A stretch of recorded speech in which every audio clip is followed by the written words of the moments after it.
And good morning, everybody. Welcome to CancelThisShow.com. I'm Vic Faust alongside Tabitha Hassel. Eric Johnson's on his way. Happy Tuesday, December 13th.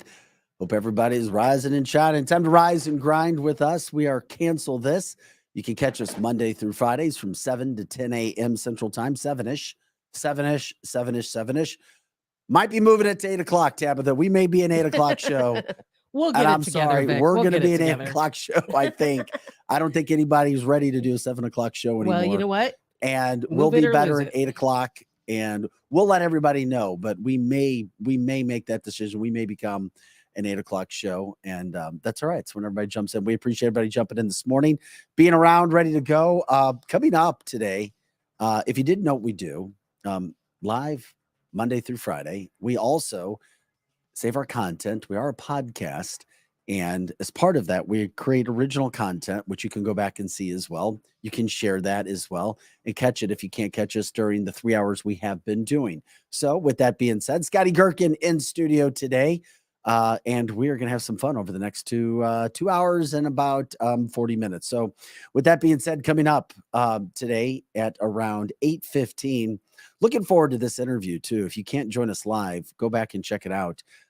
Caleb Arthur, he is the CEO and owner of Missouri Solar Sun.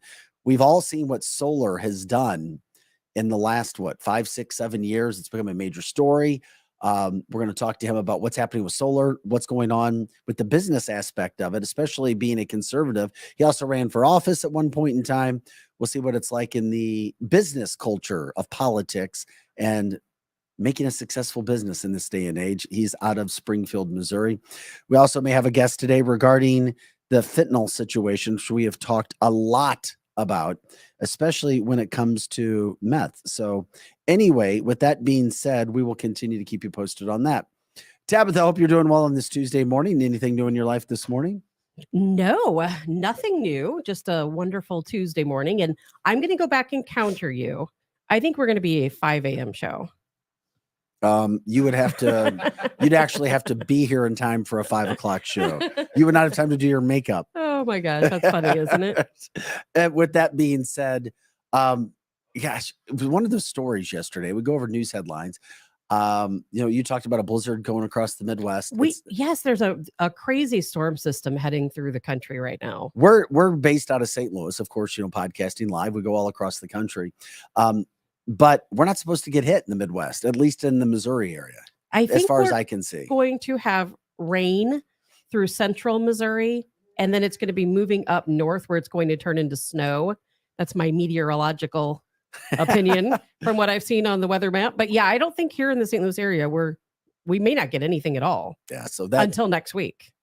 Did you see something for next week? Yeah, too? I've been reading some really crazy reports about next week. They're saying like the week going into Christmas, that there's a very good possibility we're going to have temperatures that are 20 degrees lower than what we are used to. No, I did see and that. And the very big real possibility of snow. So I do hope we have a winter weather plan in order. Oh, lucky us. Okay, here we go. We'll do our best with it. It is winter. It is December. We've had a mild winter when it comes to that in the Missouri area. Not sure about you across the country, but I don't think the temperatures have been all that bad when we look at that. Something that did come down that I thought was interesting. We didn't have a chance to get into this yesterday. It was something that came out Sunday because we were so packed with our show yesterday. Another situation that Elon Musk put out. All the newspapers, all the liberal newspapers around America, the headlines, the TV shows are now calling Elon Musk extreme right. Extreme right, because he said on Sunday his pronouns were, this is funny. My pronouns are prosecute Fauci. Which does not make him far right at all. That does not make you far right. It does not make him far right. Please tell me how that makes you a far right extremist to say that. Could somebody please tell me that? I don't. Had you seen that? Of course I saw it. I hang on every word of Elon Musk these days, but no, it doesn't make him far right. He's not far right. You know what he is? He's just a truth teller. He's a truth teller, and I actually see him as apolitical. I'm not going to say that he is necessarily conservative or liberal. I don't even know where he really stands outside of living his best life here in America, owning Twitter, trying to out the truth. That's what he's doing. So he's in the news every day. Well, that was just a headline we hadn't gotten to from Sunday. Very interesting stuff. Very bizarre on what's happening there. It's also pretty interesting today. Another big headline last week, if you hadn't seen it, the military. That's right. The military had to stop their vaccine mandate because Congress ended it. Congress ended the vaccine mandate. It kind of went under the radar. However, when the vaccine mandate was put in for the military, you couldn't stop hearing headlines about how great it was, how this was for them. It's going to save them. Last week, Congress ends it, and it's crickets. Nobody heard. Well, it's too late. It doesn't matter anymore because the military has already been vaccinated. There might have been maybe a handful of holdouts, but for the most part, the military was vaccinated. And it really upsets me because I have friends who are in the military, who serve this country, who risk their lives every day, who did not want to get a vaccine, who had to get a vaccine, and now they have to fear for their lives because they're vaccinated. It's too late. It's too late. Well, it is something that is serious, especially if you didn't get the vaccine and what you had to deal with and what you were worried about happening. If you made it through and you didn't get it and you didn't want to, great. If you were forced to get a shot and you didn't want to, then I do feel bad. But it's not just the military. It's with several people who, quote, didn't want to get the vaccine but felt pressured to. I've seen that regret. I have. There's plenty of people who are happy they got their vaccine and, life goes on. But there is another group of people who felt forced to get that vaccine. And now you live with that and you wonder, is it fine? And of course, there's a great amount of people in this country say we're fine. We got it. We're fine. We're going to be fine. And maybe everybody who got the vaccine is going to be fine. If you didn't, you feel the way you did before because you didn't get the jab. But if you did get it and you have some regrets, boy, that's something tough to live with, especially if you felt forced to do it.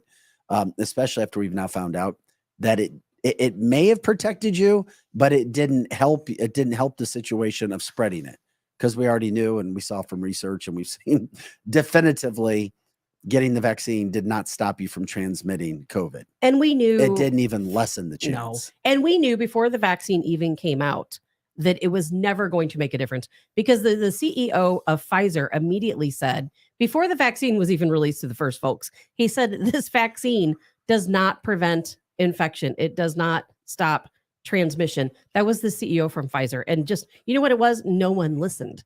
The messaging was always there. The media didn't report it and no one listened. So what difference did it make? Yeah. Another headline as we run down some of the headlines to start the show off today.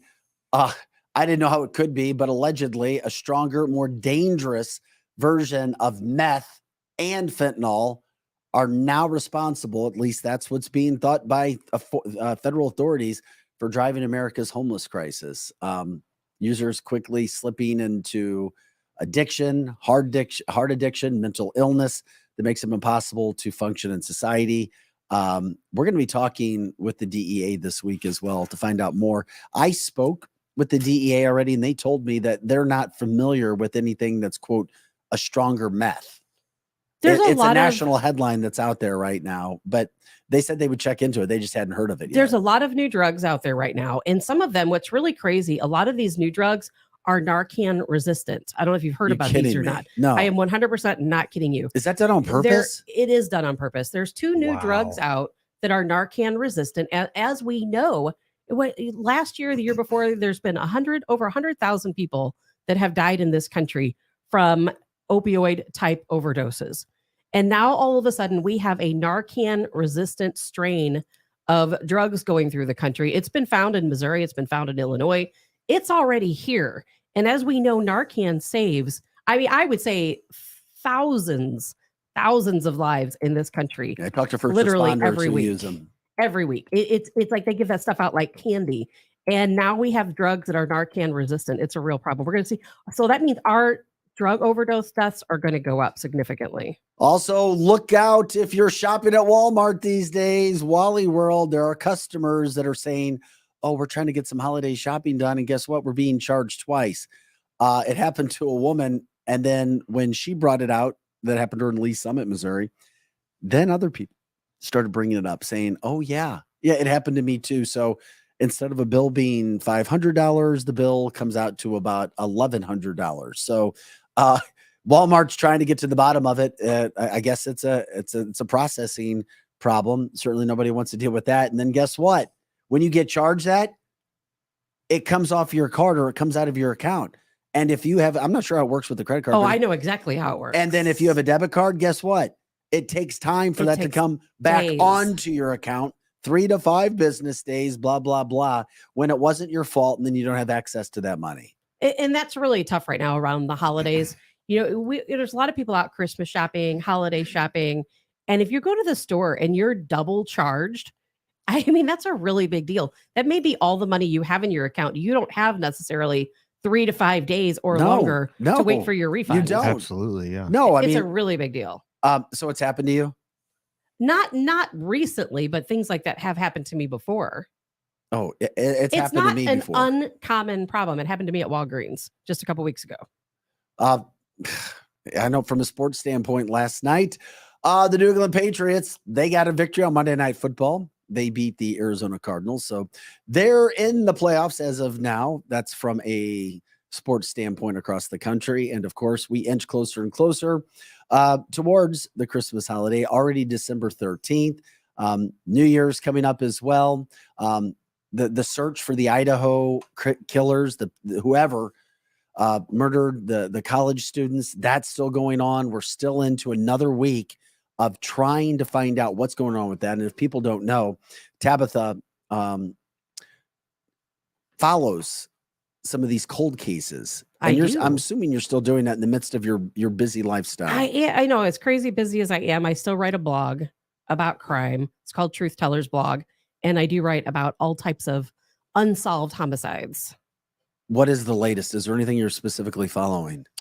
Some of the cases I've really been following, I think everyone right now is following the case of the 4 Idaho students that were murdered. That's a crazy case, but there's no question that's going to be solved. No question about it. I can guarantee you, police already have a good idea who that is.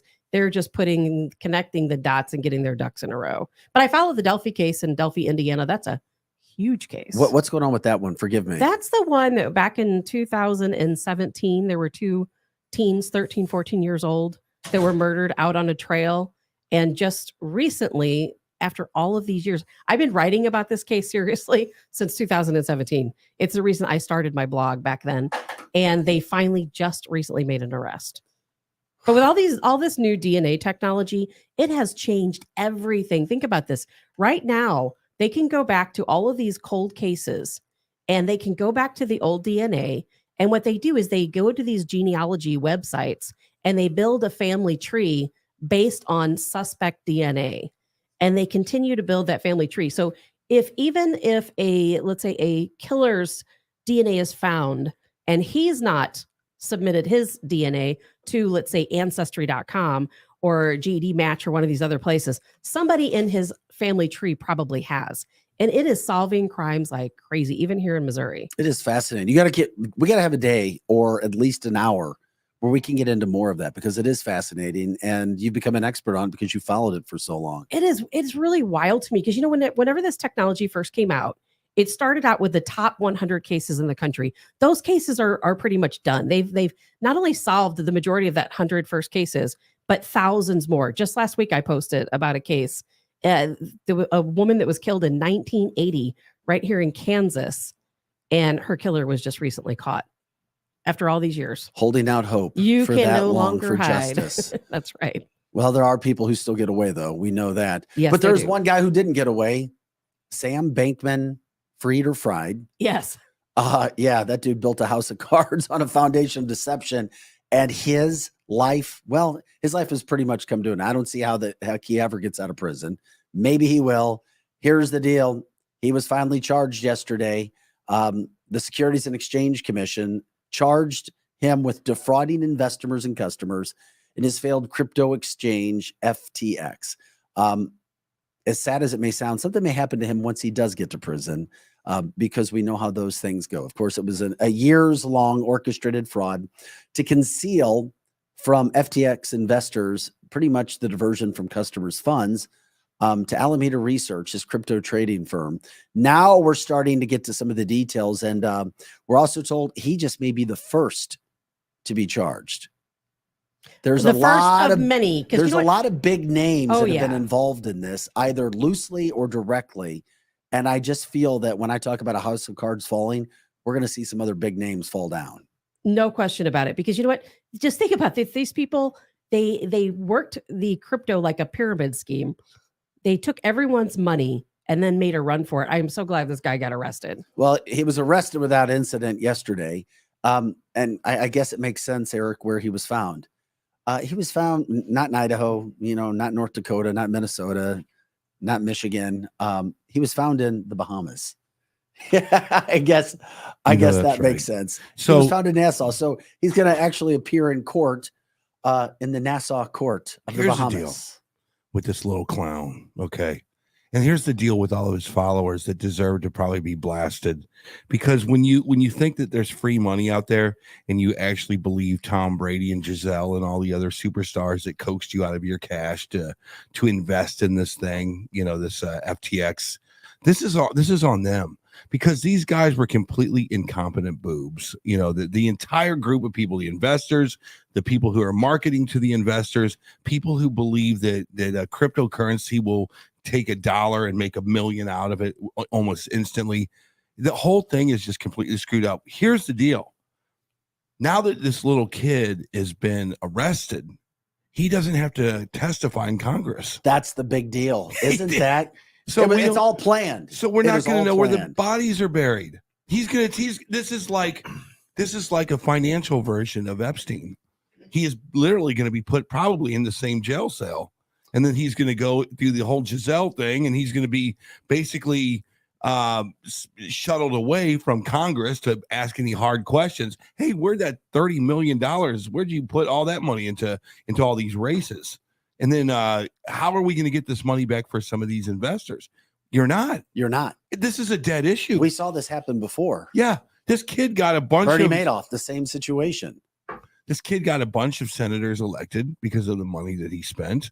Now that he's no use to them anymore, man, put him into a nice 6x6 jail cell, and people won't think anything different. They won't feel sorry for him, and he's gone. He's been a pawn. Yeah, from the comment line, Dorleen says that's where he lives, so I guess that makes sense.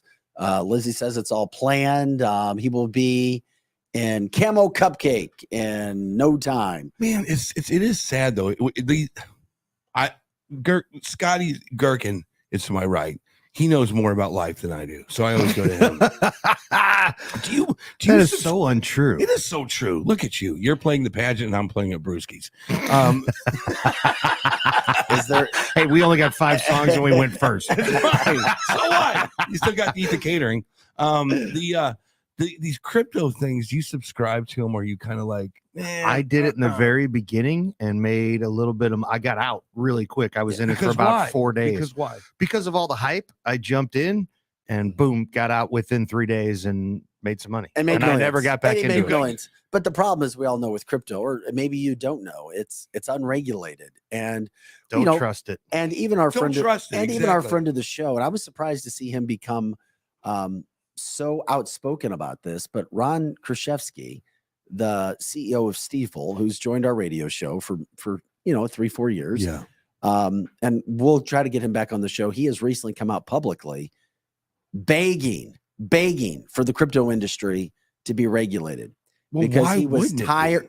Exactly. He was tired of seeing people lose money, given false hope with crypto, not being given the real idea of what it is and what's happening with it. Or at least, if you're going to do it, know the risk about what can happen. Because if anything's not regulated, good luck. But then you have the other side, if something is regulated. Well, we talk about that fabric of what the Biden administration wants to build, and they want a digital currency. Apparently, seems like it'd be a way to do such thing. Well, it's not just the Biden administration. Well, You're exactly right. It's a worldwide effort right now, and it's only a matter of time before we do become a digital currency. I don't like environment. it. It is. I don't like the way it feels. Does it feel weird to everybody in here? It does to me. Currency should be Absolutely. based on something like gold or cobalt or something. You know, it needs to be cobalt. I see something. copper bars on copper. Marketplace.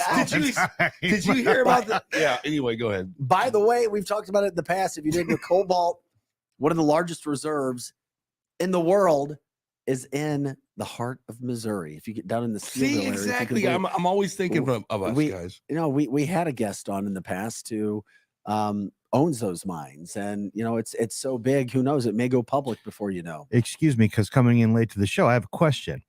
Have you guys talked about silver? Because I bought a bunch of silver expecting it to go up when the did you market. buy? 2 years ago. Okay. And I would have expected my money to go up 2 years ago. That's why I asked. That's a good investment. It will go up. It's like way down right now. And I'm going, it is. how does that But it will go go up. down when the market goes down? It should go up, Good correct? point. Yes. Tabitha, you said it's gonna I go don't know up. if you guys had ever had anyone in here to talk about that, because it The market concerns makes me no like sense. I Not have at in all. past Makes radio no lives. sense right now. The market for gold and silver is always going to be much more stable than pretty much anything else. It Well, goes it should up be. That's and it common goes sense. down like anything else. But there's so many reports out there right now that the price of silver is definitely going to go up. That and gold. Well, Robert says from our comment line, simple guys, precious metals are down because it's priced in. Guess what? Dollars. The dollar is going down. That makes sense, And that would totally make sense right now. And guess what? because it Do we doesn't really- back the dollar anymore. Do we really think exactly that the dollar is going to be going up? Yeah, they're going to make Fort Knox a bed and breakfast. I Pretty mean, soon. I guess. Oh my God, that's funny. Ghost tours. Hey, for those joining us, just kick it off. This is Cancel This. You can catch us at cancelthisshow.com with Eric Johnson and Tab the Hassle. I'm Vic Faust, producer Scotty Gherkin alongside this morning. It is Tuesday. It is December 12th, and we hope that we're getting you going today. By the way, as we run through topics in this first hour and hitting the headlines, if there's something that you want us to talk about that we could try to get into, we certainly will. I saw one person asking for Paul Pelosi stories still. I don't know if that's still relevant or not. And that doesn't mean that we're, not taking serious what you suggested. I just didn't know. So if you go up, you can do it. Now, Robert says the dollar is going up. He is who was following that. And he's constantly jumping in our Facebook line, talking about the dollar, the gold, silver, and of course, the Russian ruble, which is, or as of last week, was at an all-time high. Very nice. It's financial stuff. I don't understand any of it. I just put my money in the bank and hopefully it does pretty well. Please, pretty Yeah. please help us. So we continue to talk about the financial aspect of that. One wanted us to check back into was, Eric, you were walking into the studio. Mm-hmm. Elon Musk said that his pronouns are prosecute Fauci. He's now being claimed. He's now being labeled, and I don't know if he's claiming it, as a right-wing extremist. Yeah, of course he is. For saying that. What do you now, think? Fauci's going to be retiring before too long, officially, after decades and decades of rule. Yeah. The medical rule community. How is he going to be remembered? Who, Fauci? Yeah. Fauci's going to be known as a bureaucratical medical hack. And He's getting he- awards all over the country. He's going to be known as, well, you're right. To see that, it depends who you ask. If you like Rush a lot and they win and they get inducted into the Rock and Roll Hall of Fame, you're really happy for him. But if you think Britney Spears needs a shot, you're not going to be so happy that Rush got inducted into the Hall of Fame. The deal is this: people like ourselves, Scotty, we're going to look at him as a bureaucrat who was thrown into the mix during a time when he was covering up for the Wuhan leak. Basically, right? Well, he's been We covering all up know- for everything. We all know that virus came from the Wuhan lab. No doubt about it. We've had expert after expert. We've had witnesses saying that, yes, it came out of there. It was also a gain of function thing. We're not telling anybody anything anymore that is a lie. It's not a lie. It's Fauci didn't sit down with these people and say, hey, I really need to talk to you. You work there. Do you think that this was a leak from that lab? So you start there. Second thing, he's a liar. It is not from a market out of the middle of China. This is not coming from caves out of China. This is something that was man-made. You should start there. You should do 90% of your research there, and then maybe 10% of it is a bat infested virus. That's two. Also, he's going to be responsible for screwing up a generation of kids that had to put masks on or didn't go to school at all, from people who are very upset with him. Now, on the other side, they're going to look at him as a damn hero. Him and Sam Page will probably have a car in the parade. He'll be the master of ceremonies at some kind of gala somewhere. If you're a St. Louis native or St. Louis County native.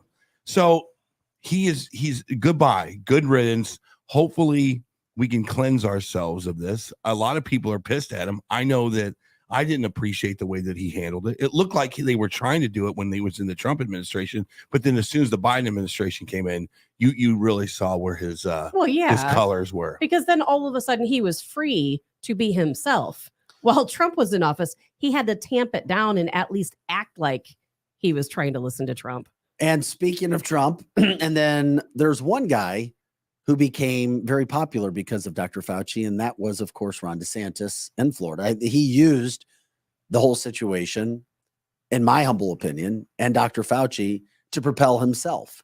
And he was willing to go out there and speak publicly and go after arguably what was considered to be the top doc in America. Well, we did our own unofficial poll last week when it came to Trump or DeSantis. It was very popular. Tabitha had hundreds and hundreds of comments on who people wanted and why. And you said, was it 60-40 in favor of DeSantis or Trump? I think it was, about 60-40 in favor of DeSantis over Trump, because I think a lot of folks felt like some of us have, that maybe Trump is too divisive and that he's older, and that we have DeSantis who is younger and maybe not as divisive. Well, this is interesting. And I ask this, can't wait to get your guys' opinion.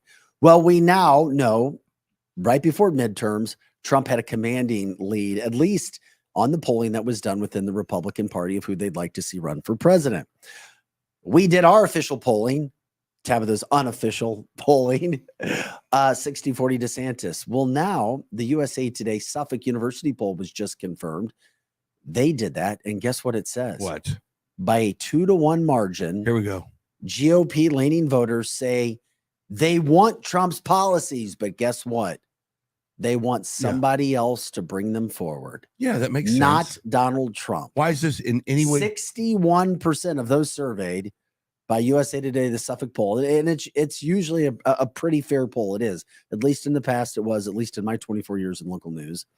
They 61% prefer somebody else to bring forth Donald Trump's policies, but they don't want Donald Trump anymore.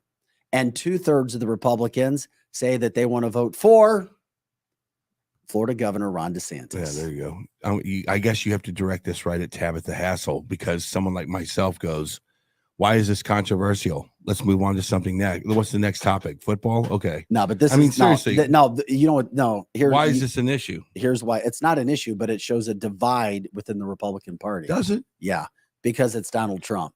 And here's why. Because if Donald Trump doesn't go away and there's a knockdown bloodbath, you better believe that it will start to splinter that party. And you have to have the foresight to not be able if to it's see that. You know what? I don't think because those two going after each other. Oh, it's a hold really on, big hold on. problem. I don't think DeSantis. I don't think I see it DeSantis as an is issue. I don't think DeSantis is a Cruz. I don't think DeSantis is a Palin. It's not a McCain. Donald Trump. What do you mean? Donald Trump went and just absolutely. He's not. They're not Rubios. They're not establishment. They're not. They're senate. Those are senators. DeSantis has a different thing going for him. That's he has right. a track record, And he's a fighter. Being yes, and he's a fighter. He's Because that's going to cause an even bigger fight. But he's probably not going to run. Yeah, He's probably not going to run. So hopefully, and I hope he doesn't. Why do you feel that? Why do I think that he understands. I think he's smart enough to know that if he runs against Trump, it is going to divide the Republican Party to So Wrong. he takes a back seat. Wrong. So even though everybody wants him, he takes a back seat. Not everybody wants him. I didn't say that. 61% of those surveyed, and that number is going to but climb. that's almost a right down the massive- middle. Think about all It's gonna- 61% in this climate. 61%. It was That's massive. 72% and those are in just the the people CPAC they straw polled. poll. Those are just the people they polled. Right. It's going to true. cause a massive divide in the party. Yeah, I agree. We cannot You have and I this agree happen. on that. It has to be one or the other. It can't be both. And they No. can't run together. So that's not an option. It has to be one or the other. One has to back out and one has to come forward. And that's it. I don't see either one backing out. I'm sorry. I think They're both DeSantis will fighters. wait until, I really think he'll wait until 2028. There's nothing wrong with DeSantis winning the nomination. This guy has Trump policies. He's got Trump's kind of tactics in a way without all the ridiculously and he's clean bad. right now. He's got a great wife. He's got a great story. He's You know got his wife? great kids. Oh, you might get. Did you not see the She campaign went through, videos? Yeah, she went Did through you not see the- cancer. Did you see the campaign videos? I did see one of Boom. them. A man who is taking care of his family, taking care of his kids, taking care of his state, loves the flag. Are you kidding me? Are you kidding me? This guy is made. He's like the second coming of Reagan right now. And you think he's not gonna parlay that into the presidency? Well, there was another aspect to this polling that was done by the USA Today Suffolk poll. They also said that Trump is the guy who is taking the biggest hit for what happened in the midterms.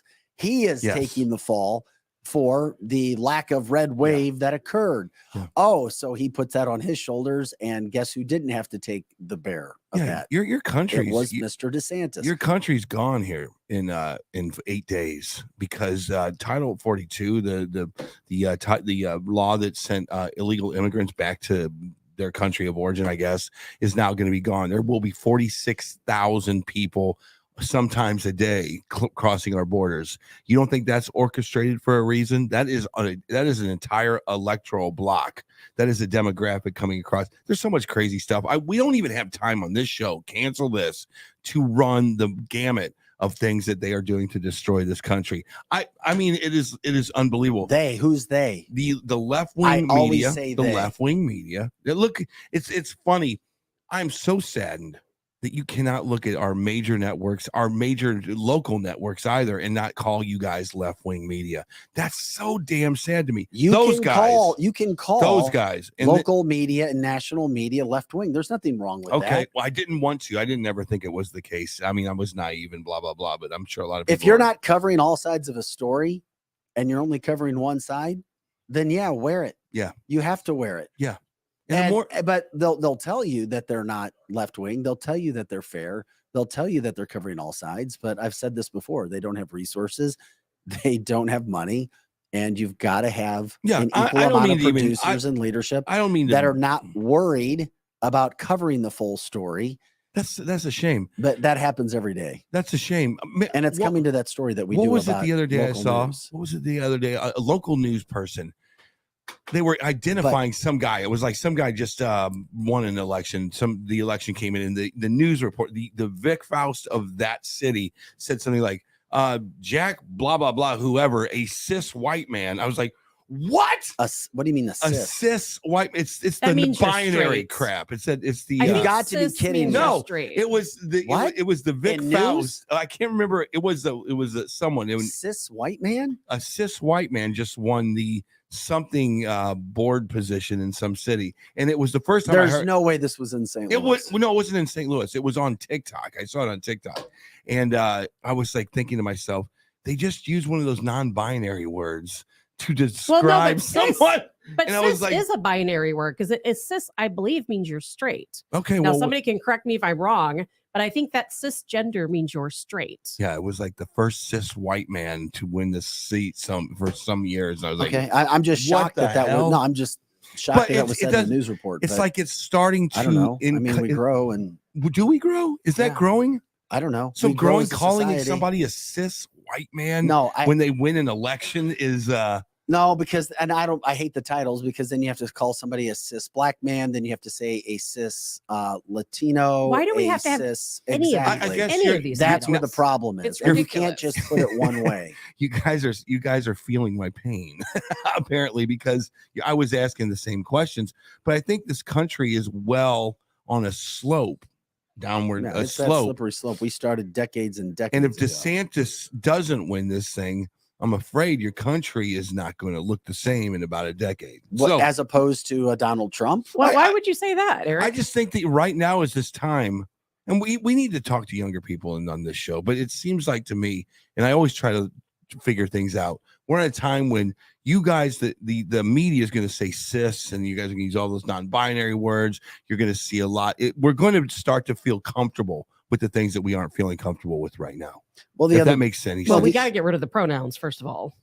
Yeah, well, that's what Elon said, but he was chastised for that. Yeah, my pronouns are prosecute Fauci is what he said on Sunday.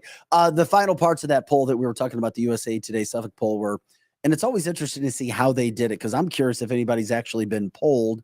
Who still has a landline? I don't. But the poll was of 1,000 registered voters taken by landline and cell phones. And it had a plus margin error of 3.1 percentage points. But if you're talking about DeSantis having a 61% advantage over that, that's, to me, Tabitha, that is a big lead at this juncture. It's a big lead, but we just cannot allow it to happen. We just cannot divide. We can't divide our party. Well, why would you can't allow a 61% favorability for DeSantis? You couldn't. Can you intellectualize a little bit? And there's a lot of people in this room that like Trump. I love Trump. Can you intellectualize a little bit that, man, maybe it's a good idea to jump on the DeSantis boat because A, B, C, and D, and then put everything in this little bucket. The reasons why DeSantis would be a better candidate to go after whoever the left is bringing at you. I love DeSantis. I think that he is less divisive, but I also know there's a lot of diehard Trump supporters out there who say Trump deserves the second term that he was cheated out of. And I love DeSantis. I love Trump. Now Trump acts like he's going to come after DeSantis if DeSantis makes the decision. Yeah, I understand where you're coming from. And I don't want to see the party divided. I think we as conservatives need to unite under one person, whoever that person might be, under one person. We need to stick to that because we have a big enough battle as it is fighting against Democrats, because we know they're going to pull out everything they can to cheat in the next election. There's no question. They've already got a game plan, no doubt about it. So DeSantis can go head to head with anybody on MSNBC. I mean, he's an intelligent guy. Trump can't. Are you kidding me? Trump is an excellent debater. Hold on. Trump cannot. Yes, he can. No, he cannot, because he is already vilified by whoever's. Leslie Stahl is a perfect example of that. When Leslie got in front of him and said that this was, the Hunter Biden thing was suppressed, and she goes, "Well, that's not real." And then all of a sudden, she vilified that story, right? But that's her problem. Right. Trump, we all saw Trump as the victor in the debates. Maybe. It doesn't matter, but people still went out. Debater. People still went out on. Maybe that's the problem. Well, the people who maybe oppose that's him, the problem is they still. You need to win. I'm sorry. You did win. You just went he through. Did win, you Eric. just went through an election cycle where you had your ass handed to you. I'm sorry. You won the House. Luckily, you can wet the sweat off your brow, but you lost. But my God, you lost an election. You were supposed. You're wrong. You were supposed to win the Senate. We did win. You were supposed to win the House by at least 30 seats. You barely can. You can't even get a Speaker of the House right now because you don't have enough votes. Trump won in 2020. And we won the Senate and the House. You say weird things like that. It doesn't matter. Because it's true. That's why I say it. Maybe you're right, but you better play the cards that are dealt to you right now. Otherwise, they're going to lift you up and remove you from the table. You have to stop looking at the past. Boom, it's over. You better figure out how to win the game tomorrow. You see what I'm saying? DeSantis is that. You mean we have to cheat as hard as they do? That's what you're trying to say. Yes. We have to fight fire with fire. Not cheat, but you better learn really quick how to ballot harvest. You better learn how to mobilize about 40 million kids who are 18 to 35 to vote for Republicans. You mean cheat? There's Chris Knight, good morning, everybody. Chris Knight in the house now. We were wondering how long it would take for you to say something. This is God speaking. and this is why we told you to set the damn camera up so we can see your face today. Chris. And you refused. Coming soon, Mm. Chris Knight to a We have a camera near Chris- you. we On I have a good Cancel radio This. voice, but not a good camera. You got it. face. You're very pretty. He's got a voice for, Yes, you face do. for radio. Right. You're pretty. You're a good looking. You know what we should get Chris is one of those cop cameras for his chest, so we can just see what he's looking at as he's walking around. Body A cam. body cam. Come on, Chris. We can make that happen. All right. I don't mean to be so negative, by the way. On No, the it's Tuesday. fine, but no, it's But- not but- negative. We're but- talking about it. I brought up the polling, and we can close it out here in a second. The matter of fact with the whole situation is this: there is no way in hell Mr. Ego Donald Trump will ever back down, especially when he feels he was cheated. If his health is good, there's no way in hell he isn't running for president. No way. And if Ron DeSantis is in the way, he is going to try to plow through. Mhm. And it doesn't matter if he has 10% support or not. He is going to go after, which is what Tabitha is worried about. But at the same point in time, Tabitha and I do agree, Eric, it's a problem for the Republican Party. It is.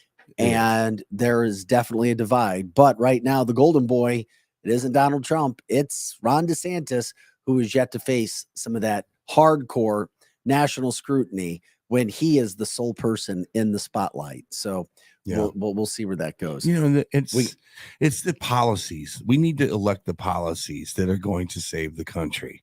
And right now, nothing on the left is saving anything. It's just destroying stuff. It's like That's a the bunch. It's like a purpose. bunch of murder hornets going through every damn city. Well, hey, by the way, we invite you into our show each and every day. If you want the video link, let us know. We like to put you in on that. We're going to take a quick break, but when we come back, we're going to talk with Caleb Arthur.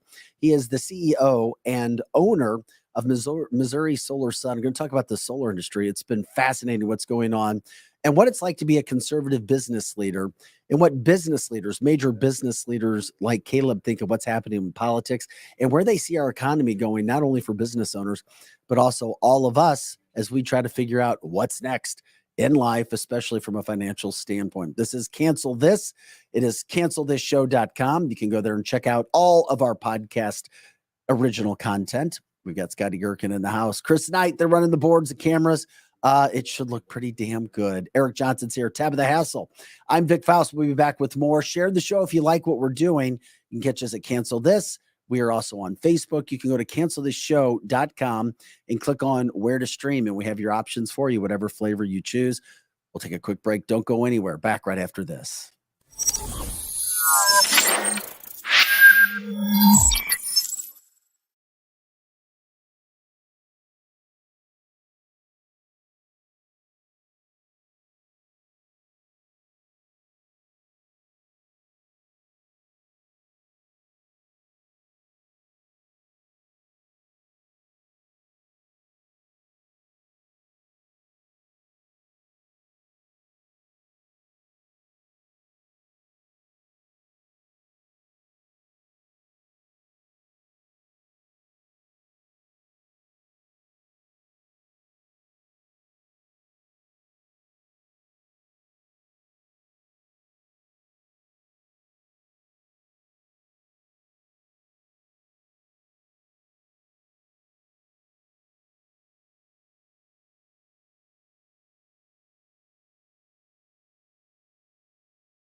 And welcome back to Cancel This. I'm Vic Faust with Tabitha Hassel and Eric Johnson. We've got Scotty Gherkin and Chris Knight in studio as well. You can catch us at canceltheshow.com.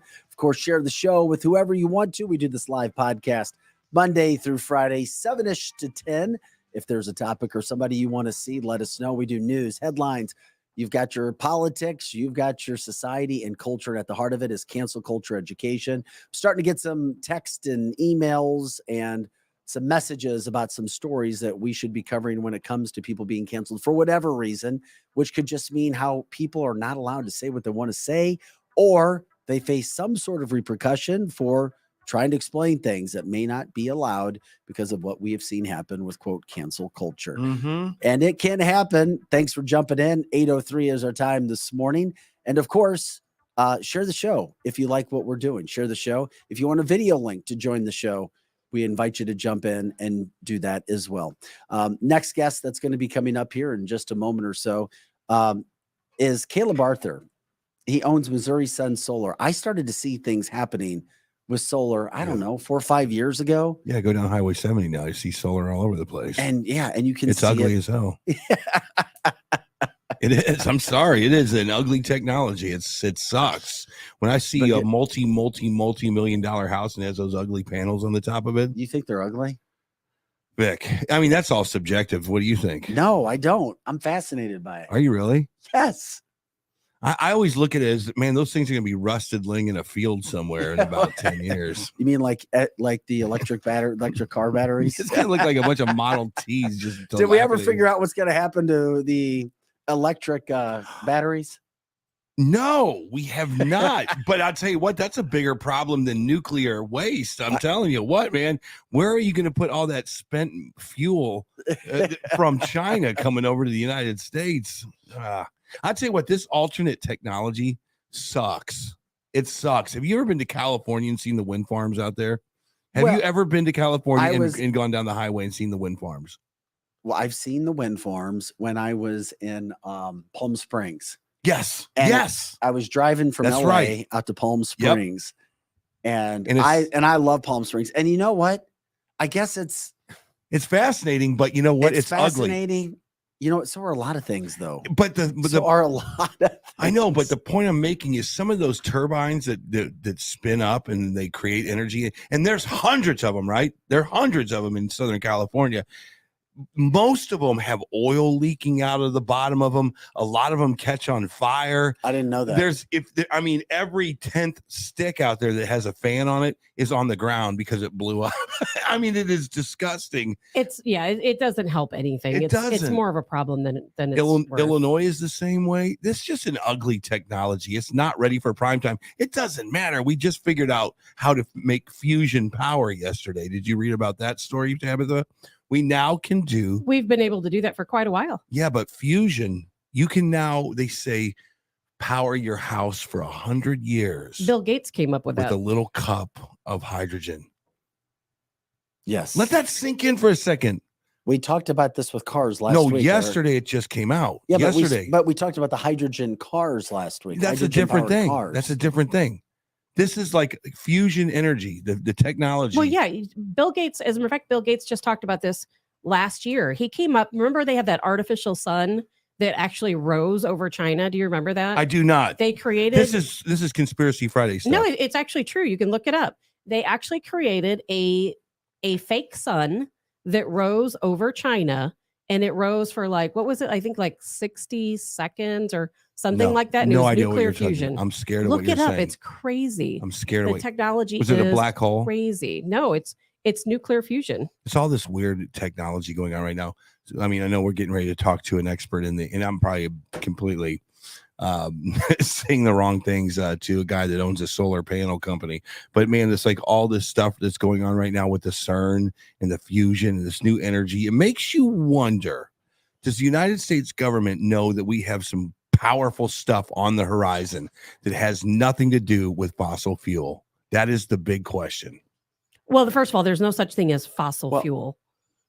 Yeah, That's just a big lie. It is, and that's a topic for another day. And Eric, that's not against you. No, people call it fossil fuel, and there's nothing wrong with calling that, but it does not come from dinosaur bodies, Tabitha, 100%. or whales or anything else. Thank you for bringing that up. We will get into that. We are a live podcast because we like to bring live headlines as well as creating original content as we do here. Sad news report, breaking news before we get to Caleb Arthur, and that is one of the most entertaining college football coaches of all time. Mike Leach just passed away at the age of 61. He was currently the head football coach at Mississippi State University. He is known for was known for his comical interviews and an offensive genius. Passed away from complications due to pneumonia. Well, that's sad. In this day and age, you don't hear of well-known people dying of pneumonia at the age of 61. I'm just wondering if there's something more to that story. Allegedly, he had pneumonia at the end of the season. He just kept battling through it over and over and over again. So thoughts and prayers with the family of Mike Leach, a very well-known college football coach. So we'll have more on that when we find out more about that. But we turn things now to the CEO and owner of Missouri Sun Solar, and that is Caleb Arthur. Caleb, thanks for taking some time to join us this morning. Welcome to Cancel This. Your shot looks good. You feel good? You awake and ready to go? Oh, yeah. Yeah. Thanks for having me. Appreciate it. Yeah, we appreciate it. We were just talking about technology, and, we see things on the highways. We try to figure out things as your average consumers. What's the state of solar? Because when I was reading up and trying to find some of the things, we see it on houses, but I'm not sure if everybody really understands what's happening with it and where your industry is. Yeah. I was catching your conversation about fusion energy. There's all different types of energy. Obviously, there's the typical energy that homeowners get now. We lost the sound as soon as we go. Well, we're going to try to work and get that back here in just a second. We'll get it back. No, I'm glad. Oh, I heard him. Oh, we got you back. So you said that you heard, the last thing we heard you say was you heard us talking about hydrogen. Oh, yeah. So fusion. I heard you talking about fusion energy and hydrogen. So there's all different types of energy, obviously, right, that homeowners hear about all the time and business owners. But right now, kind of most homeowners' options they're just tied to the utility grid, their existing utility grid. And that existing utility, they might, like in Missouri, for instance, our utilities, 80% of our energy is produced by coal in Missouri. And we're one of the top 5 coal energy producing burning states. We don't really produce coal in Missouri, but we burn a lot of it. And so over the next 15 years, that's going to radically change. And that's just due to the economics of coal plants being between 40 and 50 years old for the most part in Missouri. And those are starting to hit the end of their life. And so they're starting to shut down. But, it's been interesting. Solar really started getting its usage from the government as well. We talk about fusion energy, talking about hydrogen, a lot of these different things. Solar was originally pretty heavily invested in by the federal government. And they were using it for, NASA type technologies, space shuttle, spaceships, things like that. And over the years, it's really become super advanced. So 12 years ago, whenever I was in law enforcement, I built a house. I put solar on my house. The panels are the same size they are now, but that panel put out a little less than 200 watts. And now the industry standard that we install are 400 watt panels on people's homes. And that can really change the game because people can end up offsetting up to 100% of their energy needs, throughout the entire month and throughout the entire year. And how they do that is in Missouri and other surrounding states that we operate in, you use a state law called net metering, and you backfeed that power into your utility company, and then they have to give you that power back, and you get a meter that goes both ways. So not just a meter that counts against you, but a meter that can count against the utility company. And then you can bank those credits with the utility company for nighttime or cloudy days. And we're able to figure that out off your existing utility bills on how many solar panels you need. Maybe you need 10, maybe you need 20, maybe you need 40 on your home. And then it comes down to how much space do you have on your roof or how much space do you have on the ground behind your house for the panels. And then people go, well, how do I afford something like that? Well, you're able to go out and we're able to offer, a loan or like a lease. And a lease is something in case you can't use the tax credits, because there's very lucrative tax credits. And you all hit on something as well, as like, does the government know about all these different technologies and all these different things? And something that I tell customers and my employees and stuff a lot, and something that I found myself when I was in law enforcement, looking to go off grid and putting solar and batteries at my house.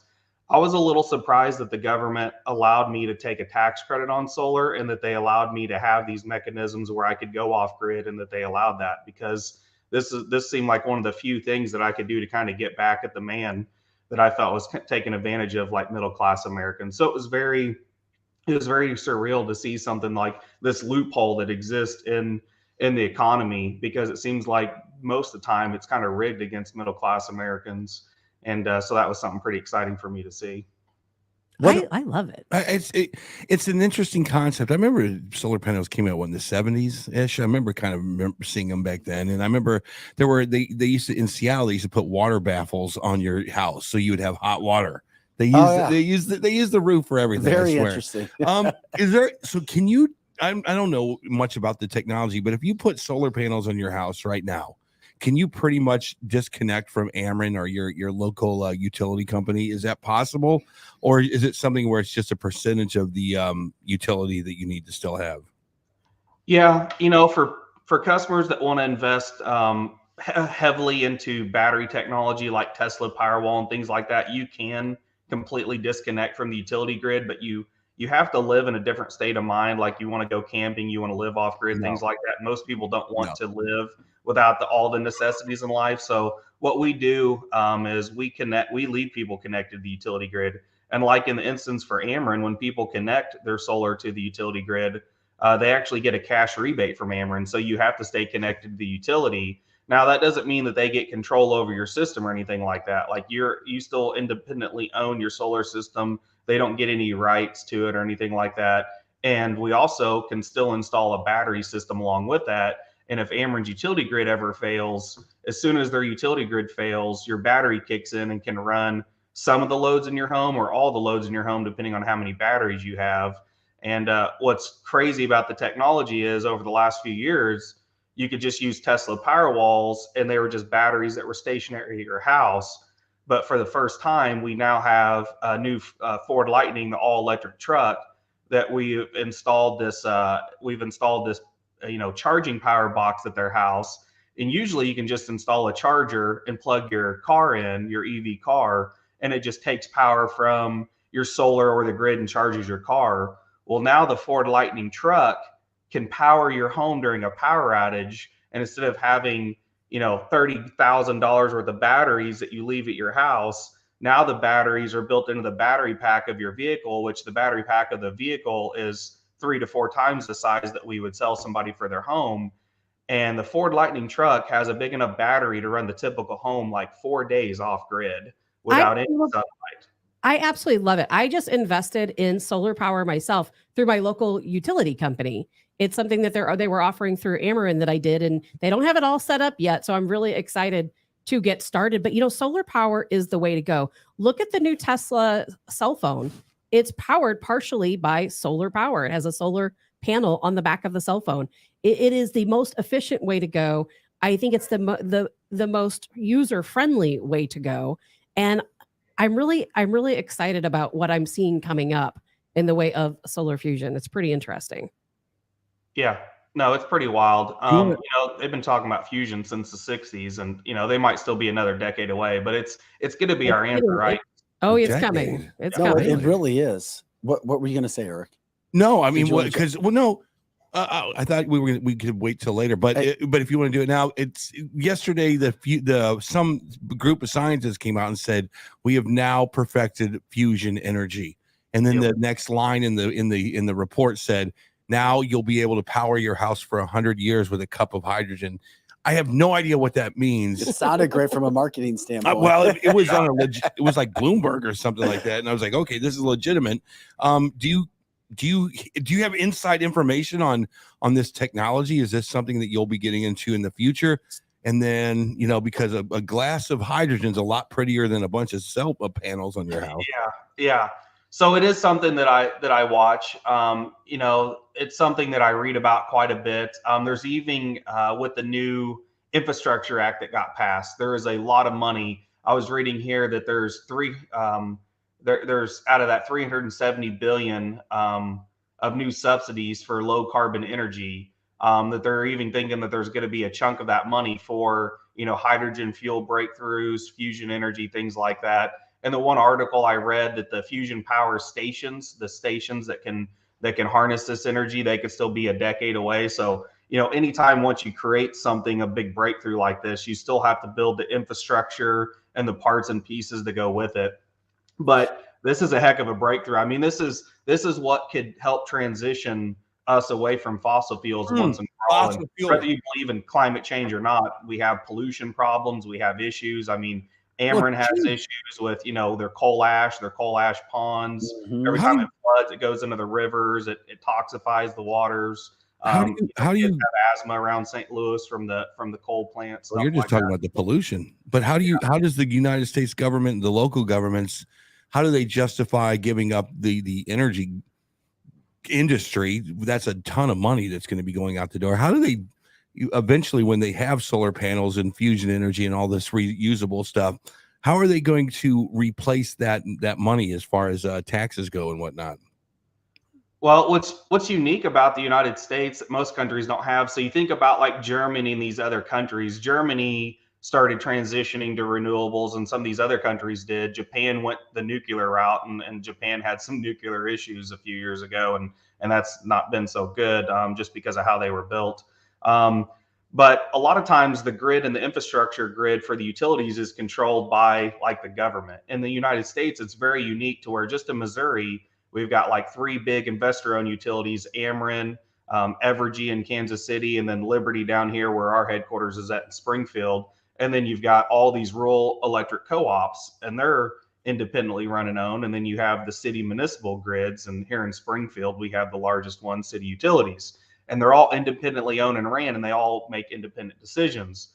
So you roll out something like fusion energy, it's going to be these different utilities trying to get their hands on this technology, building these fusion plants, and then they're still going to sell you electricity, and they're still going to want to profit off that. So what I tell people is, you know, if you're going if your utility is going solar, you know, at some point in the future, you're still going to be renting your electricity from them, and they're still going to be increasing their rates. So you can either keep renting your power and paying more for that every time you take a rent increase, or you can own your own power by going solar through, you know, any solar company and having it installed at your house or your business, and then you levelize your costs and you protect yourself from inflation. And so we're kind of in that transition where we're no longer in the talk like we were 10 years ago, or like, are people going solar or not? It's like everybody's going to a zero carbon solution at this point, whether it's fusion, hydrogen, solar, or whatever. And now it's just, you know, and let's say it takes 10 or 15 years for fusion to really take off and get there. Well, that's the payback time for people going solar. And so it's like they've already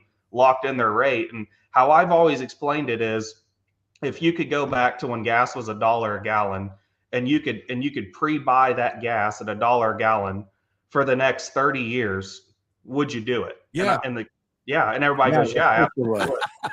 And that's what we do. And that's what we do with electricity. With solar is we're locking in that cost of your electricity today for the next 30 years with your solar panels, because that energy that those solar panels produce is the same cost every single day. And as your utility rates go up and up and up, your solar panel costs stay the same, and the output is going to stay consistent.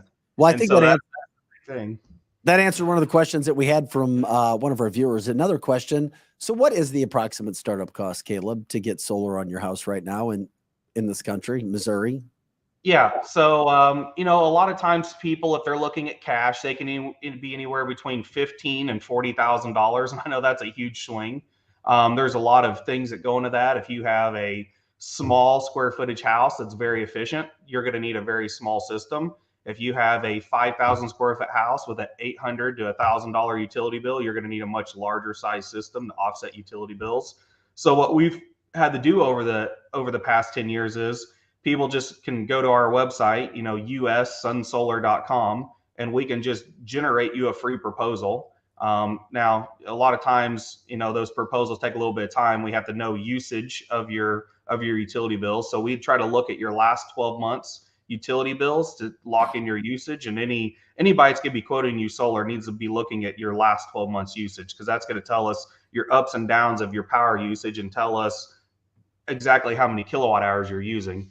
And that will accurately tell us, do you need a system that produces 12,000 kilowatt hours a year or 30,000 kilowatt hours a year? And that can be a big difference between the size system you need. And then the next thing is only about 30% of our customers pay cash. The rest finance either through a loan or a lease. And when you think about a lease, it's not necessarily a car lease.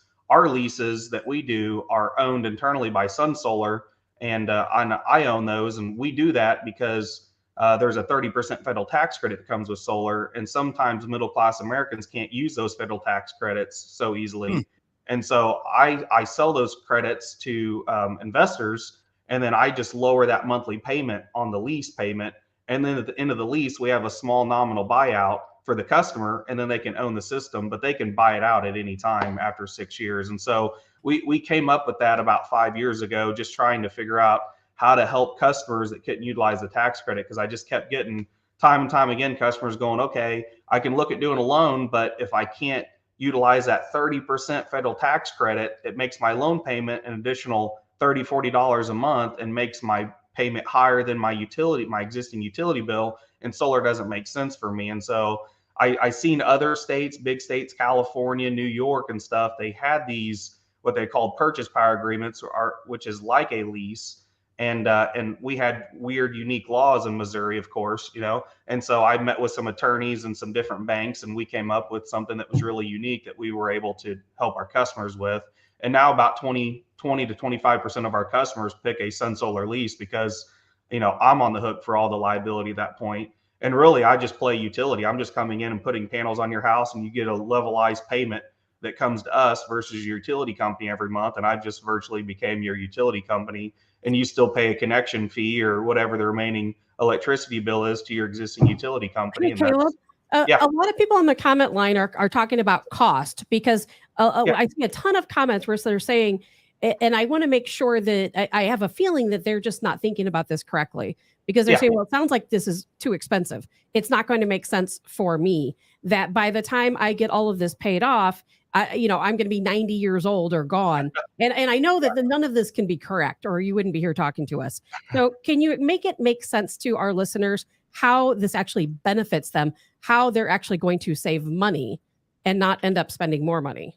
Yeah. So the goal would be, let's say that you have an average, we'll make the numbers easy. Let's say you have an average $100 a month utility bill. And if you don't, you have an average $300 a month, just play along. So let's say you have an average $100 a month utility bill, and we'd come in and we would deploy solar, and hopefully you'd end up with like a $90, $95 a month payment for the solar, like through a loan or a lease. So then you get a little bit of savings day one, but not very great. But each year or every few years, as your utility rates increase over the next 30 years, there's going to be like this standard line of solar payments that you make, but then there's going to be this increasing line of your utility rates. And kind of in that vertical space over time is going to be your savings. And so what we typically see with a homeowner is they're going to save anywhere between $15,000 and $40,000 off their utility rates over a 25-year period when they go solar versus staying with the utility company. And the basis of that is as utility rates have, inflationary cost of increasing your rates of electricity, your rates have stayed the same through going solar. Now, if people were thinking about how long would it take me to pay off my system, that's more of a cash on return or a return on investment. And if you were, let's say, an Ameren customer and you just paid cash to go solar, you're looking at anywhere between probably a 7 to an 11-year return on investment. And the reason I say that is there's things that can change. Like if you have all south-facing panels on your roof, and you have very good sunlight with no shade, you have a much faster payback time. If you have an east and west facing roof, you're going to have good sunlight, but it's not as much sunlight, and it might add a year to your payback time because you get less sunlight hours per day on an east and west facing roof than you do a south facing roof. So if Eric puts it on his house and he sells his house, is that a plus or a minus? Uh-oh. Yeah, if you get a really good real estate agent, it can be a plus. So that's the other thing is aesthetics. You know, the aesthetics sure. of those things is not something that is for everyone's cup of tea. They can make them look nice. I have seen some solar panels that blend right in and look amazing. Really? So that has been an issue. I don't know why everybody doesn't go to them, but they sell a solid, like, blacked out panel where they're no longer blue with silver frames. We haven't been installing those for years. You can get your hands on them. They're a little bit cheaper, and I still see them being installed by my competitors. And I don't know why homeowners are okay with those going on their house, because they look terrible. And it's the older style. They still manufacture them. They're kind of what you would put on like a flat roof commercial building or out in a utility scale ground mount where they have the silver frames. But all of ours are black. The frames are black. The front's black. Look good. I've seen the good. black. They do look sharp. Yeah, they look good. I mean, they're better than the silver ones from the 70s. But I'm all about solar power. I know. So your technology changes, your roof doesn't change. If I put on your technology and your aesthetic today, but man, 10 years from now, you come out with something that's just phenomenal. Can you guys come out and switch the whole system out? I mean, if I'm leasing it, like Chris, he leases a BMW and every 2 years he gets to go get a new BMW. Is that how it works? Yeah. So typically with our system, so like I was telling you earlier, there was a lot of advances years ago, from 12 years ago until now, where my panels are 200 watts to 400 watts. Now we're seeing it really slow down with the technology changes on the size of the panel increasing, because they're just kind of hitting those maximum efficiencies. Now we go from 395 watts one year to 400 the next year. And then it might take 2 years to hit 405. And so I'm seeing it really slow down in the manufacturing world. And so I don't see the advances as much. And the reason I say that is with the Inflation Reduction Act, they're trying to get United States to manufacture their own panels at a much higher rate. Only about 15% of the panels that are installed in the United States are manufactured in the United States. And we're actually looking at setting up a manufacturer, hopefully in Missouri, if Missouri will play ball and open its arms to having a manufacturing here. But we're looking at opening one of the 5 largest manufacturers in the country somewhere, hopefully in the Midwest and hopefully in Missouri, since most of our business is in Missouri. But so I've had to do a lot of research into the solar technology space, and there's just the machinery that we're going to be using is going to be spitting out really the same efficiency panels for 3 years at a time, and then it's going to slowly upgrade 3 years at a time. But I get what you're saying. And then about switching technologies, we do occasionally see customers want to upgrade to different technologies, but once that system's in place, the highest return on investment is leaving it in place for the useful life of the system. And as long as it's offsetting your utility bills, and it's working properly, there's really no need to mess with it, or unless you just want something that looks different. I want the Tesla panels, of course. That Glenn just talked about. So we've installed one of those in St. Louis. We're installing more of them, but the Tesla solar shingles or Tesla tiles, they're actually like a glass metal looking tile. Yeah. But we started installing those for our customers. They're more expensive, but you don't need a roof. You just use the decking, and then we put down the waterproof roof, and then we put down the Tesla shingles, the Tesla tiles, the Tesla roof, and it looks really good. And we did one right outside the city in St. Louis, and it's really awesome. Caleb, we haven't even gotten into the politics and business and all of that. Real quick, can you answer some questions really quick for us? If I run down real quick, how much maintenance is required roughly on a yearly basis? Really not hardly any maintenance. We do recommend, if the panels get really dirty and you can reach them with spraying them off with a garden hose, that just to spray them off. But there's really no maintenance involved with these systems. We have them set up on monitoring, and we can see if there's an issue with monitoring, and then also the customers will have access to monitoring the systems. But what about insurance and claims? Yeah, so the panels have a production warranty, and the other equipment has warranties on them. So if something happens and it's covered under the panels don't produce, that'll be on the manufacturer and us. We do a 25-year workmanship warranty. So if anything happens, that's the system not working, us and the manufacturer will cover that. Now, unfortunately, if it's like storm damage, something super crazy heavy duty, which it takes a lot of crazy hail, big hail to damage a system, that would be like a homeowner's insurance claim. But a lot of times you're having to have your entire roof replaced. And what the homeowner, what insurance does is, it works very nicely with us, is they will pay us to come take off the panels, check them for any damage. They'll re-roof your house, and then they'll have us put back on the panels. And that's usually just included in your homeowner's insurance policy.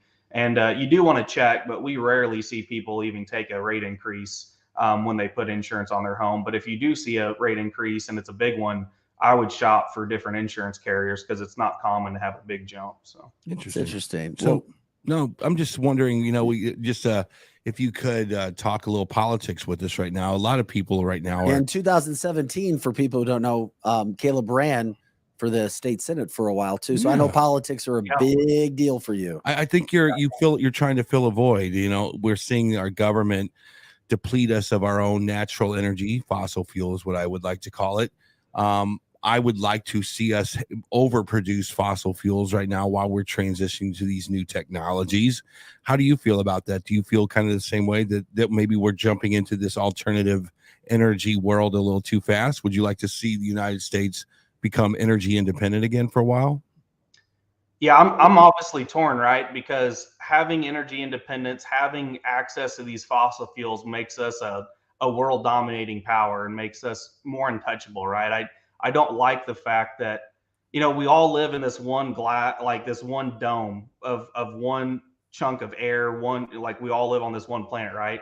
So if we're digging up fossil fuels, or we're extracting gas or natural gas or oil from one side of the planet, and then we're trucking it or shipping it all the way over here to use it, it doesn't make much sense versus just digging it out over here and using it, right? Like there's more to bring it over here than there is just making it ourselves, right? Right. And then there's the security issue of my conservative side of, like, one, I don't necessarily like playing, like, my personal politics. I don't like us always playing world police and getting involved in all the other things overseas and fighting wars over oil and different stuff. And so it's like, hey, if we could generate our own enough of our own fossil fuels, enough of our own natural gas, not to get involved in all the different conflicts, and stabilize our economy and help middle class Americans, like, if that's what we have to do in the transition to a renewable energy future, like, let's have the plan, let's do it, but let's keep investing in fusion energy. If it has to be nuclear energy, like, let's take a look at that, but can we make it safer? Can we make it better? Because growing up, there was all these horror stories about nuclear energy, stuff like that. And so, but I'm torn, right? Because fossil fuels comes with a price tag, a very heavy price tag, about what it does to our environment, what it does to our bodies, stuff like that. But then there's the other side of it. Like, we have to have baseload power. We have to have fuel for our vehicles. Like, we're built, our economy's built around it. Our livelihoods are built around it. Like, all the trucks in my fleet that install solar panels are ran on gas and diesel. So, like, I have to recognize that, like, I've built my business. We've built our livelihoods. Our country's been built around fossil fuels, and you can't just transition with a snap of a finger overnight. But the one thing that I do wish I could see is it seems like for the last really 10 years, it's been just Democrats kind of beating the drum on how this thing works and how the transition works, and Republicans have been very against how the transition works. And it's like, no. I think I see what you're saying, but I think Republicans actually are more like, let the marketplace figure this out. If you have a company that comes out that has 1 cup of hydrogen can power your house for 100 years, I think Republicans would be like, man, let the marketplace figure that out. I think Elon Musk is a fantastic example of what we're talking about right now. He's like, you know what, iPhone, if you don't want to play with me, I'm going to go invent my own iPhone. The marketplace kind of figures all that stuff out. Do we believe that a real free marketplace really exists anymore, though? Like, I had to deal with so much regulation and regulatory issues with utilities. I don't even know if we live in a real capitalistic society anymore. Well, you would know better than anybody, because you're in that industry. The power energy industry is the first one getting nailed by all this regulation. Now I will say, like, Missouri is different. Like, Missouri Republicans. So I didn't want to, like, just feel like everybody's, you guys got to bash Republicans there. So where I was leading into that was, like, 10 years ago, I felt like Republicans were just letting Democrats have this green energy is like a Sierra Club liberal type thing. But you were talking about in 2017, I ran for state Senate, and that has a lot to do with the transition, fossil fuels, clean energy, all this stuff. So in 2016, the Missouri House passed a bill to start taxing homeowners that had already had solar and wanted to go solar. And it passed the House, and the Senate killed it. And that was a wake-up call for me, because I did not want anything to do with politics, Republican, Democrats. I just want to focus on my business and grow my business. And I had a huge time Republican senator and Democrat both set me down in their office at the same time. They're like, you have to get engaged. Your industry has to get engaged, or the utilities are going to wipe you guys out. And I was like, what do I got to do? And they're like, we're going to be out. We're going to be termed out. We're going to be gone. We're the only two people standing in the way of your entire industry and your company going bankrupt. And at the time I had 100 employees, and I was like, okay. And so I started talking to other senators, and not a lot of people understood energy, but they liked my story. And I quickly realized that it wasn't that Republicans were like anti-solar and anti-renewable energy. Nobody was framing it in a way to where they understood how to support free market, how to do all these things that solar checked the boxes of for me personally. So I just went on a campaign to do this, but I was running out of time. And our state senator Bob Dixon was termed out. Eric Greitens had just had won the governorship. And I thought, this could be an opportunity for me to go in and be a state senator, because there was nobody really running for that seat. And so I thought, how great is it? So I put a guy in charge of my company that had been working for me, started on the campaign trail, hired a team to run my campaign, Scott Dickhouse and John Ratliff. And they were in the political world. And man, I tell you what, just by running for 4 months and getting to know all the other state senators, getting to know all the donors, and it opened my eyes to that side of the political world so much. Yes. And it also built relationships with all the Republicans and made me realize that they are just like normal human beings like us. And I always put them on this pedestal, like that I couldn't go talk to them, that I couldn't tell them my issues, and that I was struggling with all these things. But then my wife came to me and said she was pregnant with our 5th child that we weren't expecting. My business started tanking. So that's the hard thing, is you want to go serve your state at a local election level, at the state house or in Congress, or unless you have a really solid, consistent running company, which mine wasn't. Mine was on an upward trajectory, and we're kind of a startup, even though we're 5 years in.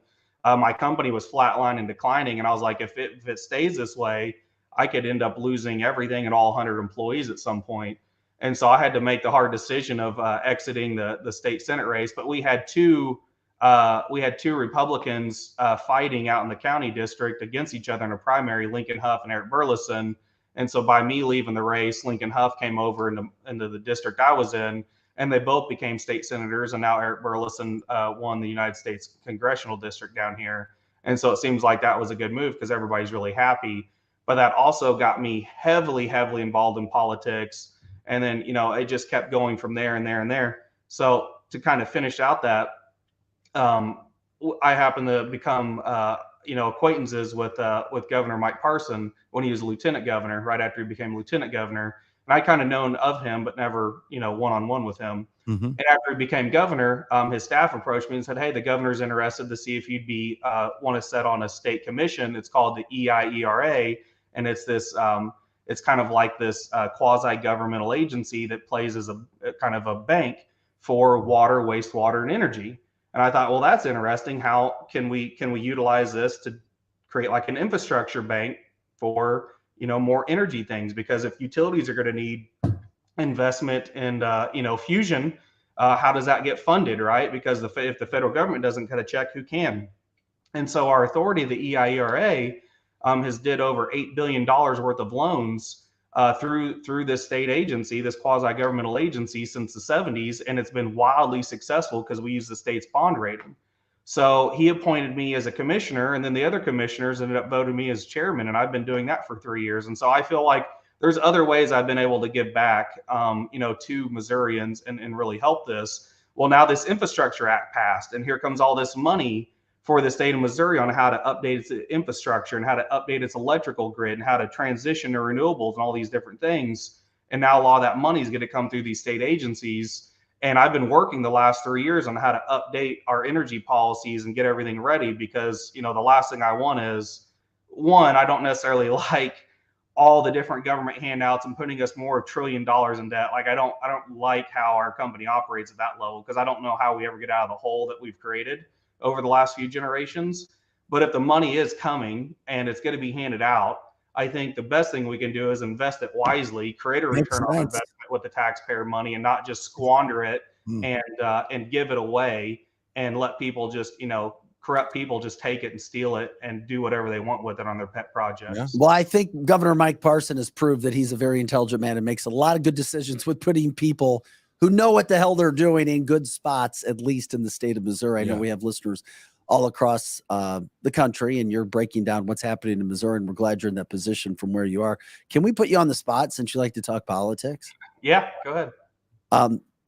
Trump or DeSantis? Oh, we did our own unofficial poll last week, which had about 60% DeSantis over Trump, which was different before midterms, which had Trump with the commanding lead. And then earlier in the show, we spoke about a brand new USA Today Civic poll, which it only asked about 1,000 people across the country who they would prefer. And it was a 61% for DeSantis at this point in time. mm-hmm. And since you are conservative, we have been talking about this and where conservatives would want to be. Is this going to tear the party apart?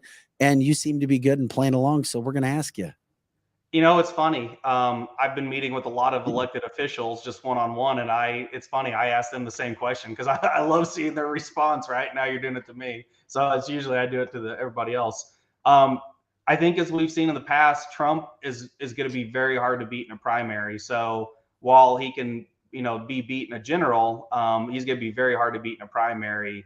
And so I would just say, with him being the former president and seeing how he interacts in a primary and sees how his base rallies around him, I would say that it would be Trump.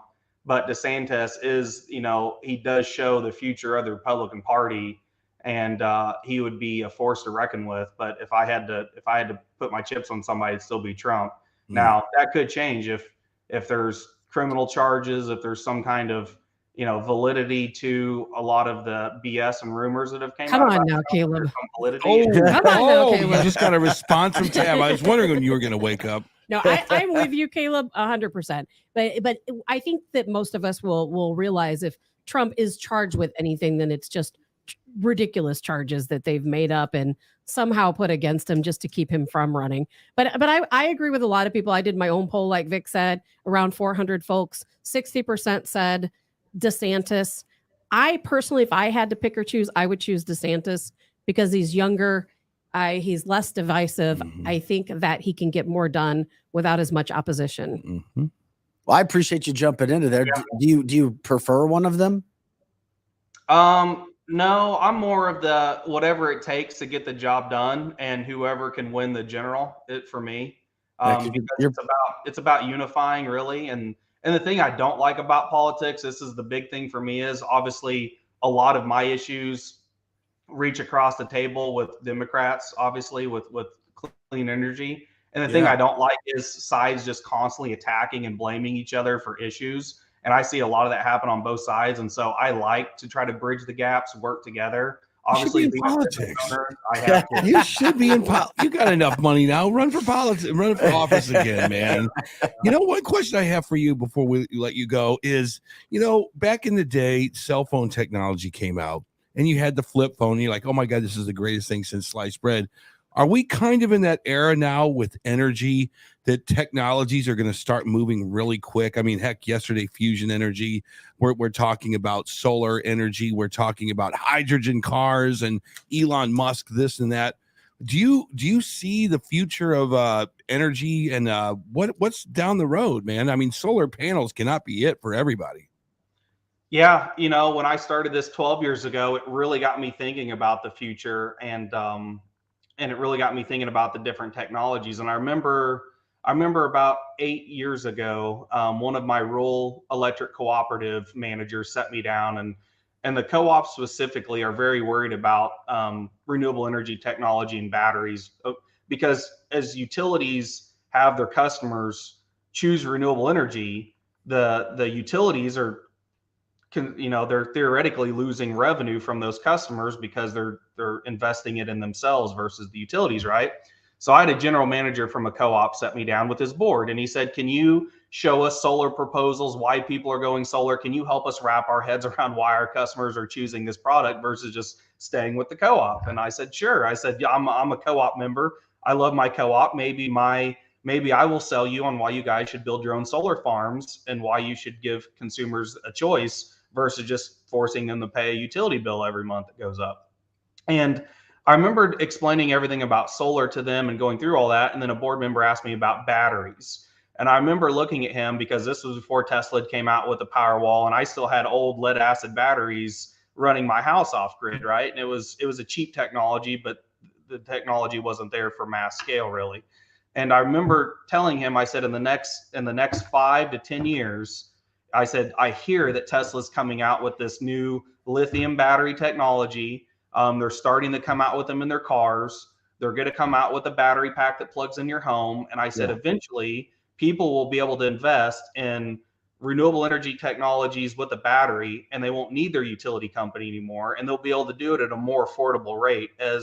So it won't necessarily be that there'll be huge technology jumps. It'll be that the mass scale keeps happening. Prices will come down to a point to where, as utility rates increase and the prices of these things have come down. Now the issue I see is electric vehicles have become so popular. Battery prices aren't coming down. Battery prices are staying the same versus going up. And so it's interesting to see how some of these things change. But I do see, like, my small kids, I see them growing up in a world where they're going to see the world transition from a heavily centralized, where utilities produce all the power, have all the power, and then make you buy it from them, to where utilities will probably be like this energy management system where they will push the power, pull the power, resell the power, and you'll have tens of thousands, if not hundreds of thousands, of homeowners and businesses generating power different ways: wind, solar, fusion, nuclear, all these different combinations, and it'll all go in the electrical system. And the unique thing about that is there won't be just one point of failure anymore, where if it's a coal plant that goes down or a natural gas plant that goes down. And the other unique thing about that is it gives us a more stabilized utility grid, to where it doesn't just allow our enemies to try to hack in and attack one station. I don't know if like North Carolina, they shot up one substation with rifles, and it's, they didn't have power for like a whole week. 45,000 folks out of power. Yes. Here's the deal. Where can I invest my money? Ooh, this is because if this is the future, where do you recommend that I put my money to capitalize on this in the next 20 years? If you go on the stock market right now and you look at Enphase, which is a inverter manufacturer, SolarEdge is the inverter that I'm not writing this down. I am. Okay. SolarEdge is the inverters that connect the panels to the grid, and we use that. That's kind of the smart technology piece. That's where you see the most advances. If you look over the last 12 months, those stock prices have continued to climb. Now, there's no guarantee that they won't go down with what's happening with inflation, the economy, and whatnot. But there's technologies like that, to where if you look over the last, couple years, they've went up, 100%, stuff like that. So I feel like this is insider trading. It is. I'm going to go spend the weekend with Caleb. I'm going to see him this weekend. I'll take a notebook and I'll come back here. Cool. My Tesla stock went up quite a bit over the last few years, but it's tanked, and it's went back down quite a bit. And so the Tesla stock is really high overvalued. So unless you're a huge Tesla fan, probably think twice about buying something that's super overvalued what its earnings are. But some of these other technologies, First Solar, they manufacture panels in the United States. They have like the market cornered on manufacturing panels. They can manufacture solar panels that are installed out in the desert at like 130 degrees, 140 degrees Fahrenheit. And you couldn't take a regular solar panel and go install it in the desert. It just like melt down and corrode. And they manufacture these panels, and they just announced that they're going to open up a 1.5 gigawatt, which that might not make a lot of sense, but like we're the largest solar installer in the Midwest. And this year, we probably installed 15 megawatts of solar panels, and next year we'll install 25 megawatts of solar panels, like millions of watts, which is crazy and huge. They're going to launch another manufacturing plant in Alabama that's going to do 1.5 gigawatts. So it's like on a scale much larger than what we even install per year. And this is going to be like their second or third manufacturing plant, and they're called First Solar. And if you look at their stocks did very well. So if somebody's saying, hey, how can I invest? Well, really, the only ways to invest is either go privately invest in a solar company, like I'm privately owned. And at some point, we're going to raise capital and maybe grow to the size where we go public, and then people could invest in us, if we're a publicly traded company. You can invest in yourself and put solar on your house. A lot of times people see a rate of return of anywhere between 8 and 12%. Well, you're not getting that out of the stock market right now. Historically, the stock market's been 10%, but that's over the last 50 years, the stock market's been 10%. So or you can just, invest. Is that enough for you, Eric? No, it's totally enough for me. It's totally enough for me. Caleb, we could ask you one question, and there is no doubt in our mind, because you were so informative and intelligent. You could probably talk for an hour straight, uninterrupted, without any pause. You're that good at this. Yeah. Sir, have you ever been told that before? Yeah.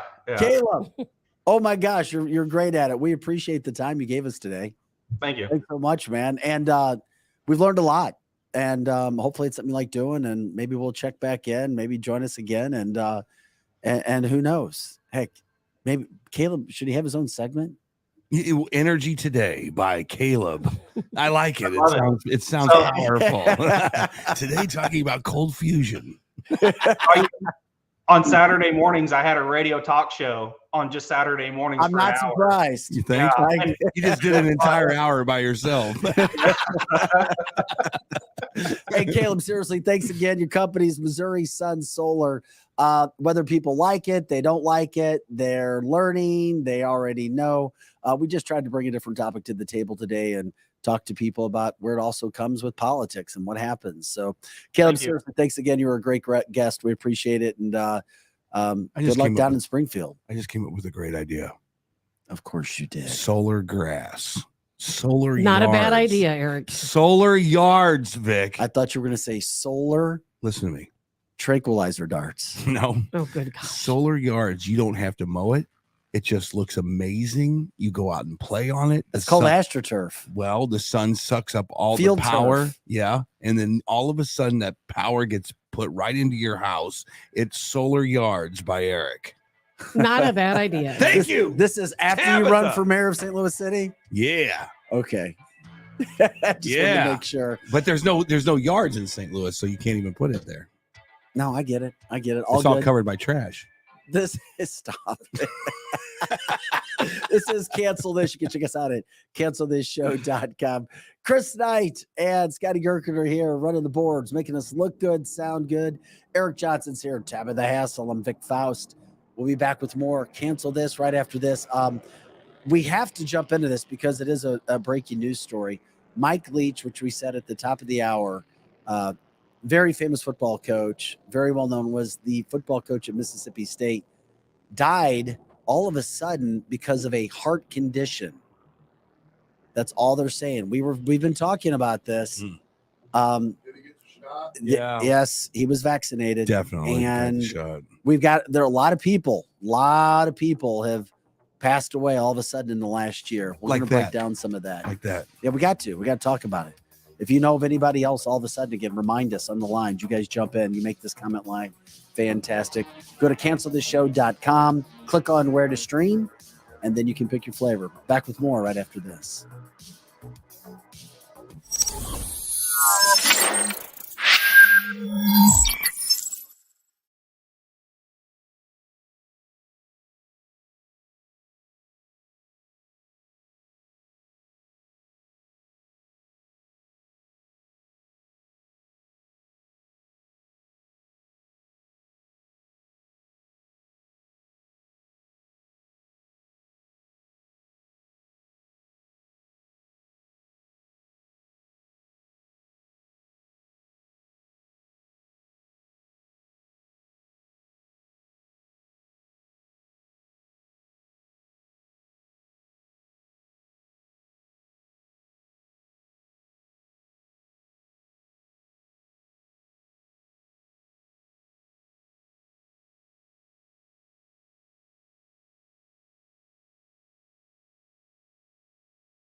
cancelthisshow.com. Welcome back in, everybody. I'm Vic Faust. This is Cancel This.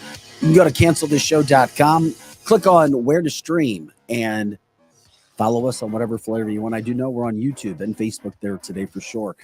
Eric Johnson's here. Tabitha Hassel. I am Vic Faust. Chris Knight, Scotty Gherkin in studio with the sounds, with the video and the lighting.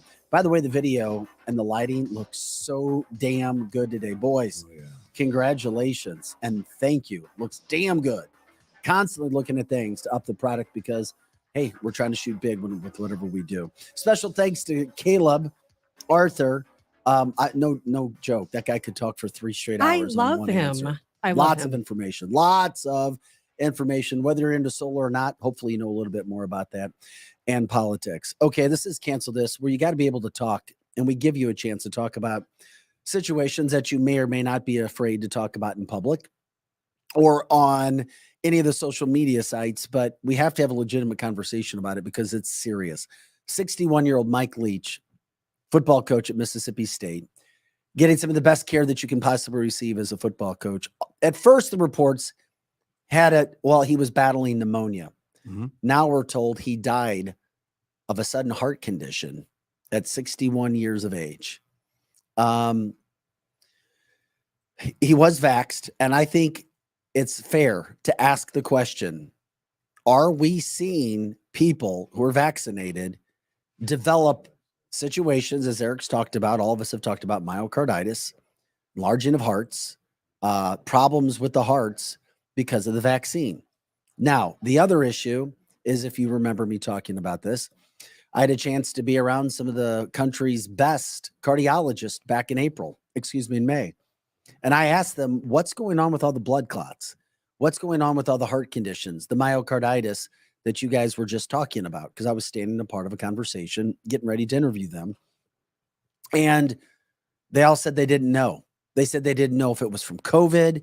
They didn't know if it was from the vaccine, that public health officials desperately need to stop saying that they knew it was from this or that, but they should say, yeah, it could be of vaccinations effort. They're never going to do that. I know, but these are what these top docs told me privately, 5 of them. Watch the movie called Died Suddenly. If you haven't seen it, watch it. What's the movie called again? Died Suddenly. Where do you see it? Where do you what is it you about? can just Google it, look it up online, let your little fingers do the walking. Mm-hmm. Look up the movie Died Suddenly. It's out there on several different sources, and it will go over hundreds of cases of people who have died after being vaccinated, died suddenly from blood clots, from myocarditis. I had on a prior radio life, I had a woman call up to the show and say, hey, my son is 26 years old. Well, this pisses me off. And vaccinated and has blood clots all around his heart. The media is not talking about this. We will Cancel This, and that's why you need to share the show. At least have the conversation. At least talk about the possibilities and what families are dealing with that Tabitha just talked about. So they said they didn't know, but they said all of a sudden, after COVID had been around for 2 years, but then the vaccine was introduced, they started seeing a huge uptick in myocarditis, a huge uptick in blood clots, and they didn't know why. And one of them kind of gave me the wink, wink, nod, nod look about vaccination. And I'm like, you've got to be kidding me. Americans need to know. People in the country need to know about the possibilities. Can you do anything about it now if you or any of us have been vaccinated? No. To some degree. You know, some people think that you can drink, I believe that people can correct me if I'm wrong. I believe it's pine needle tea. Some people think that I know. Don't say the word. You said it before. I'm not going to say the I word, but I don't think that helps at this point. That helps with COVID and other parasitic illnesses. But there are things out there that I'm hearing people that try to use that are more natural. And what I'm hearing people do, and a friend of mine who is a Navy SEAL who was vaccinated didn't want to be, what he did is he went out and he drank pine needle tea because it's supposed to cleanse the vaccination out of your body. Are we going to get canceled for saying pine needle tea? Well, we're probably going to get canceled for saying COVID. No, you're not. Or you're not going to get canceled. This is going to end up on legitimate conversations. Yeah, but legitimate conversations will get you canceled. This is going to end up on a TikTok or reel, and it's going to be Tabitha Hassel recommends pineapple, or what is it? Pine needle. Pine needle tea. P&T, And it's going to baby. have a click here to purchase. I don't know what it does, but I take your word for it. Also, well, I'm not vaccinated. I've never used it, but I do know people who are using that to try to cleanse the vaccine out of their system. Cleanse the vaccine out of their system. Wow. That Jeez. Whatever you got to do. I mean, I laugh just because you don't want to cry and I don't know what else to say. I mean, think about that. Think about the mother that messaged me and said, my son is 26 years old. He got vaccinated and now he has blood clots surrounding his heart. We don't know if he's going to survive. All because he took the government's advice. He took the advice of the medical community who we no longer have faith in. Here's the thing. If you want to get the vaccine or got it, if you want to wear a mask, what you want to do. Do what you want to do. Die if you want to die. We're just having... Damn, Tabitha. Tabitha. You know, the thing we're just trying to have a conversation about it, educate people, because where else are you going to be able to talk about it? We just want to talk. We're not blaming anything, but you need to bring some facts to the table. You got to look at this thing as like 26-year-old professional world-class soccer players were dying, and we like, whoa, that's I don't remember a time when I was alive when you would see these sudden deaths all over the place. I don't know what's causing it. I'll tell you that right now. I do remember that we had this interesting conversation with the doctor about the myocarditis. I go, that makes sense. Dr. George in Oklahoma City. Exactly right. Now you have, this football coach that just died. We have Mike Leach. It's just a conversation that should be allowed. Dr. Fauci, if he was a legitimate practitioner of this technology, he should have allowed us to talk about it and say, look, I'm sorry, I come from the government. We've made this available to you. The research that we've done is these vaccines are all safe. And look at Tabitha smiling at me over there. But this should have been the conversation coming from our government. We wouldn't have been so divided. We'd be like, we think that this thing protects you from COVID.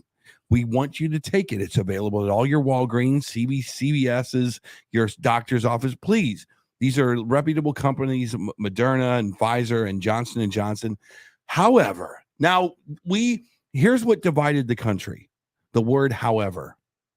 However, we don't know what the long-term side effects of this vaccine are. We don't know. Come on. Sorry. I had to get that pregnant pause in there. What was that about? Did you see that? Tabitha, what was that about? We already know how, Eric, and this is not against you. How can anyone say we don't know? We do know. What I'm saying is, hold on. Absolutely do. What I'm saying is, in a postmortem, probably the wrong word to use for this. Yeah, talk to the folks who are doing the postmortem. Right. But in a postmortem conversation about all this stuff, we never got from the CDC, we never got from our physicians, we never got from Fauci or Birx or any of these physicians. They're all liars. We never heard the word. Okay, now I told you all the good stuff that could come from this vaccine. However, there is this thing called myocarditis. There's blood clotting. There is things that might be detrimental to those are facts. A young, healthy person.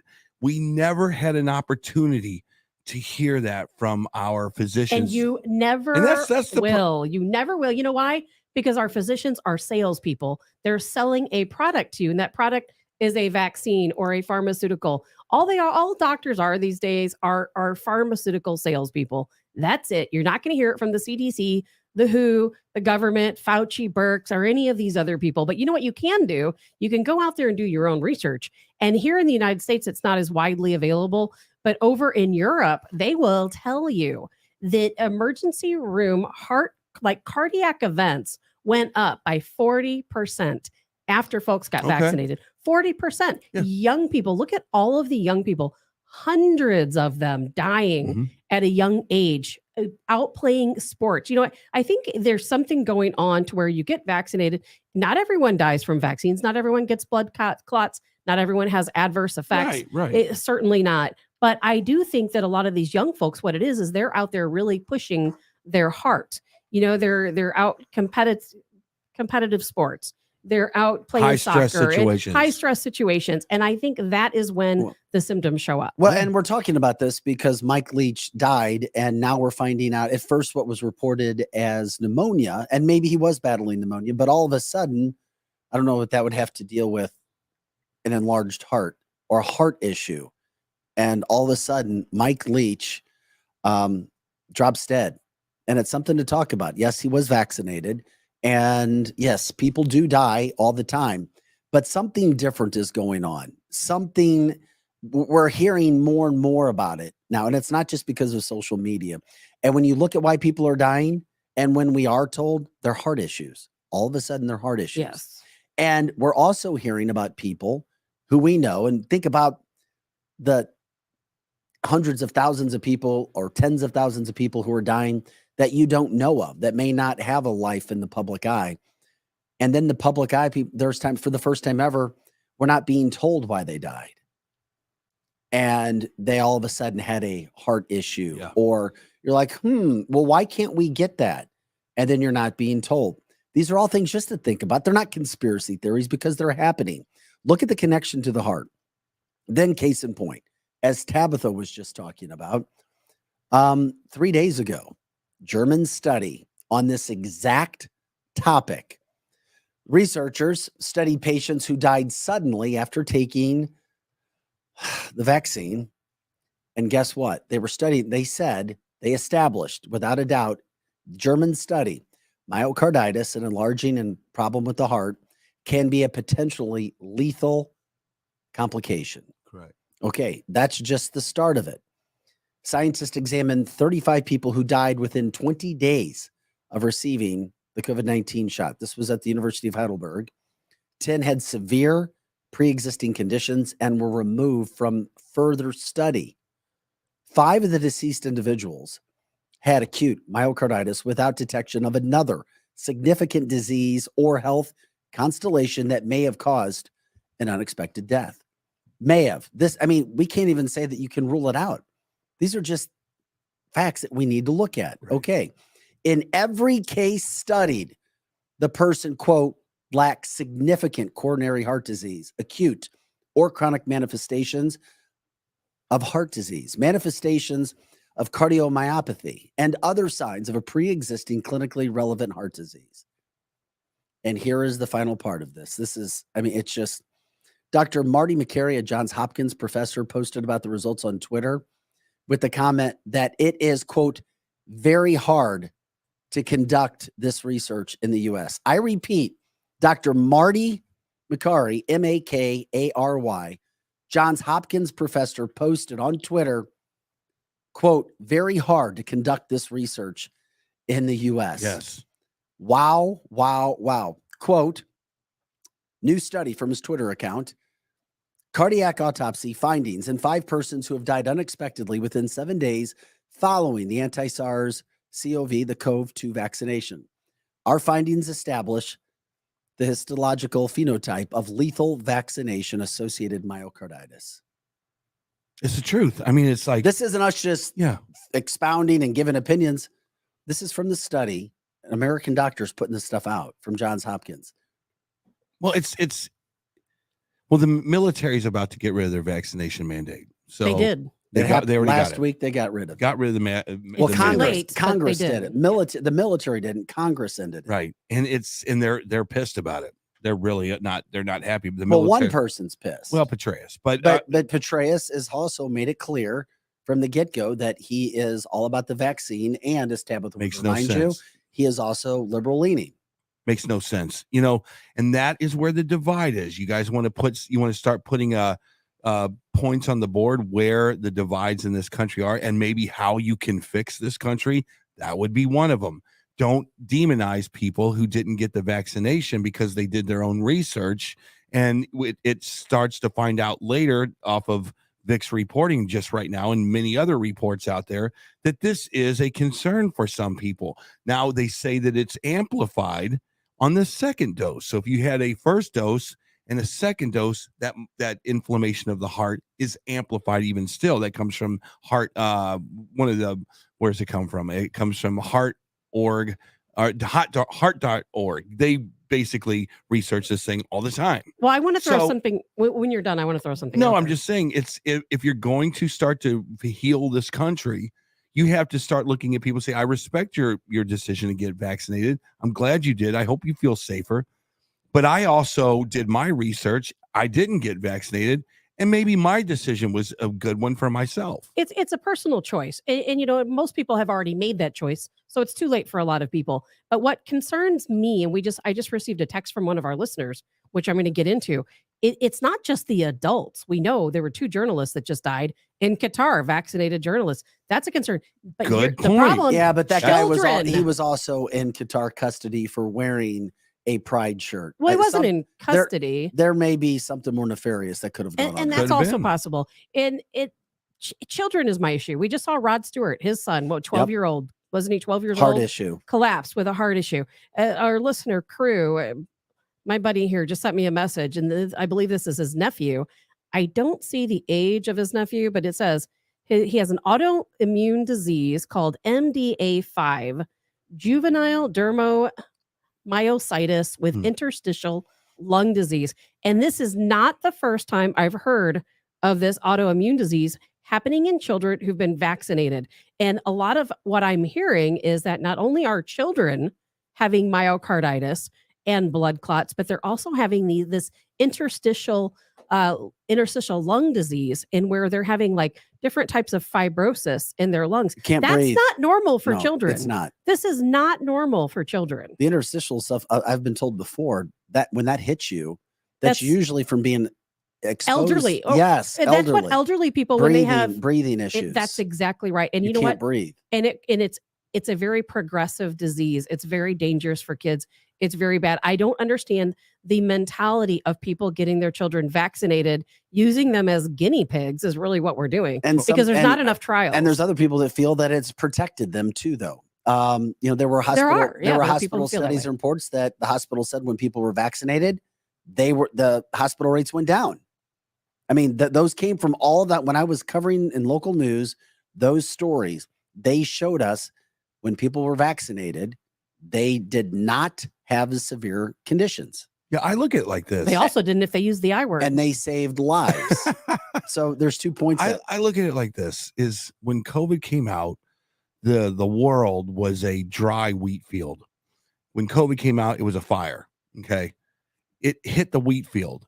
Once you either got COVID or the vaccine, once you got it, once you were exposed to it, the wheat field now had no place to burn anymore. And I think that's why you're starting to see COVID rates drop.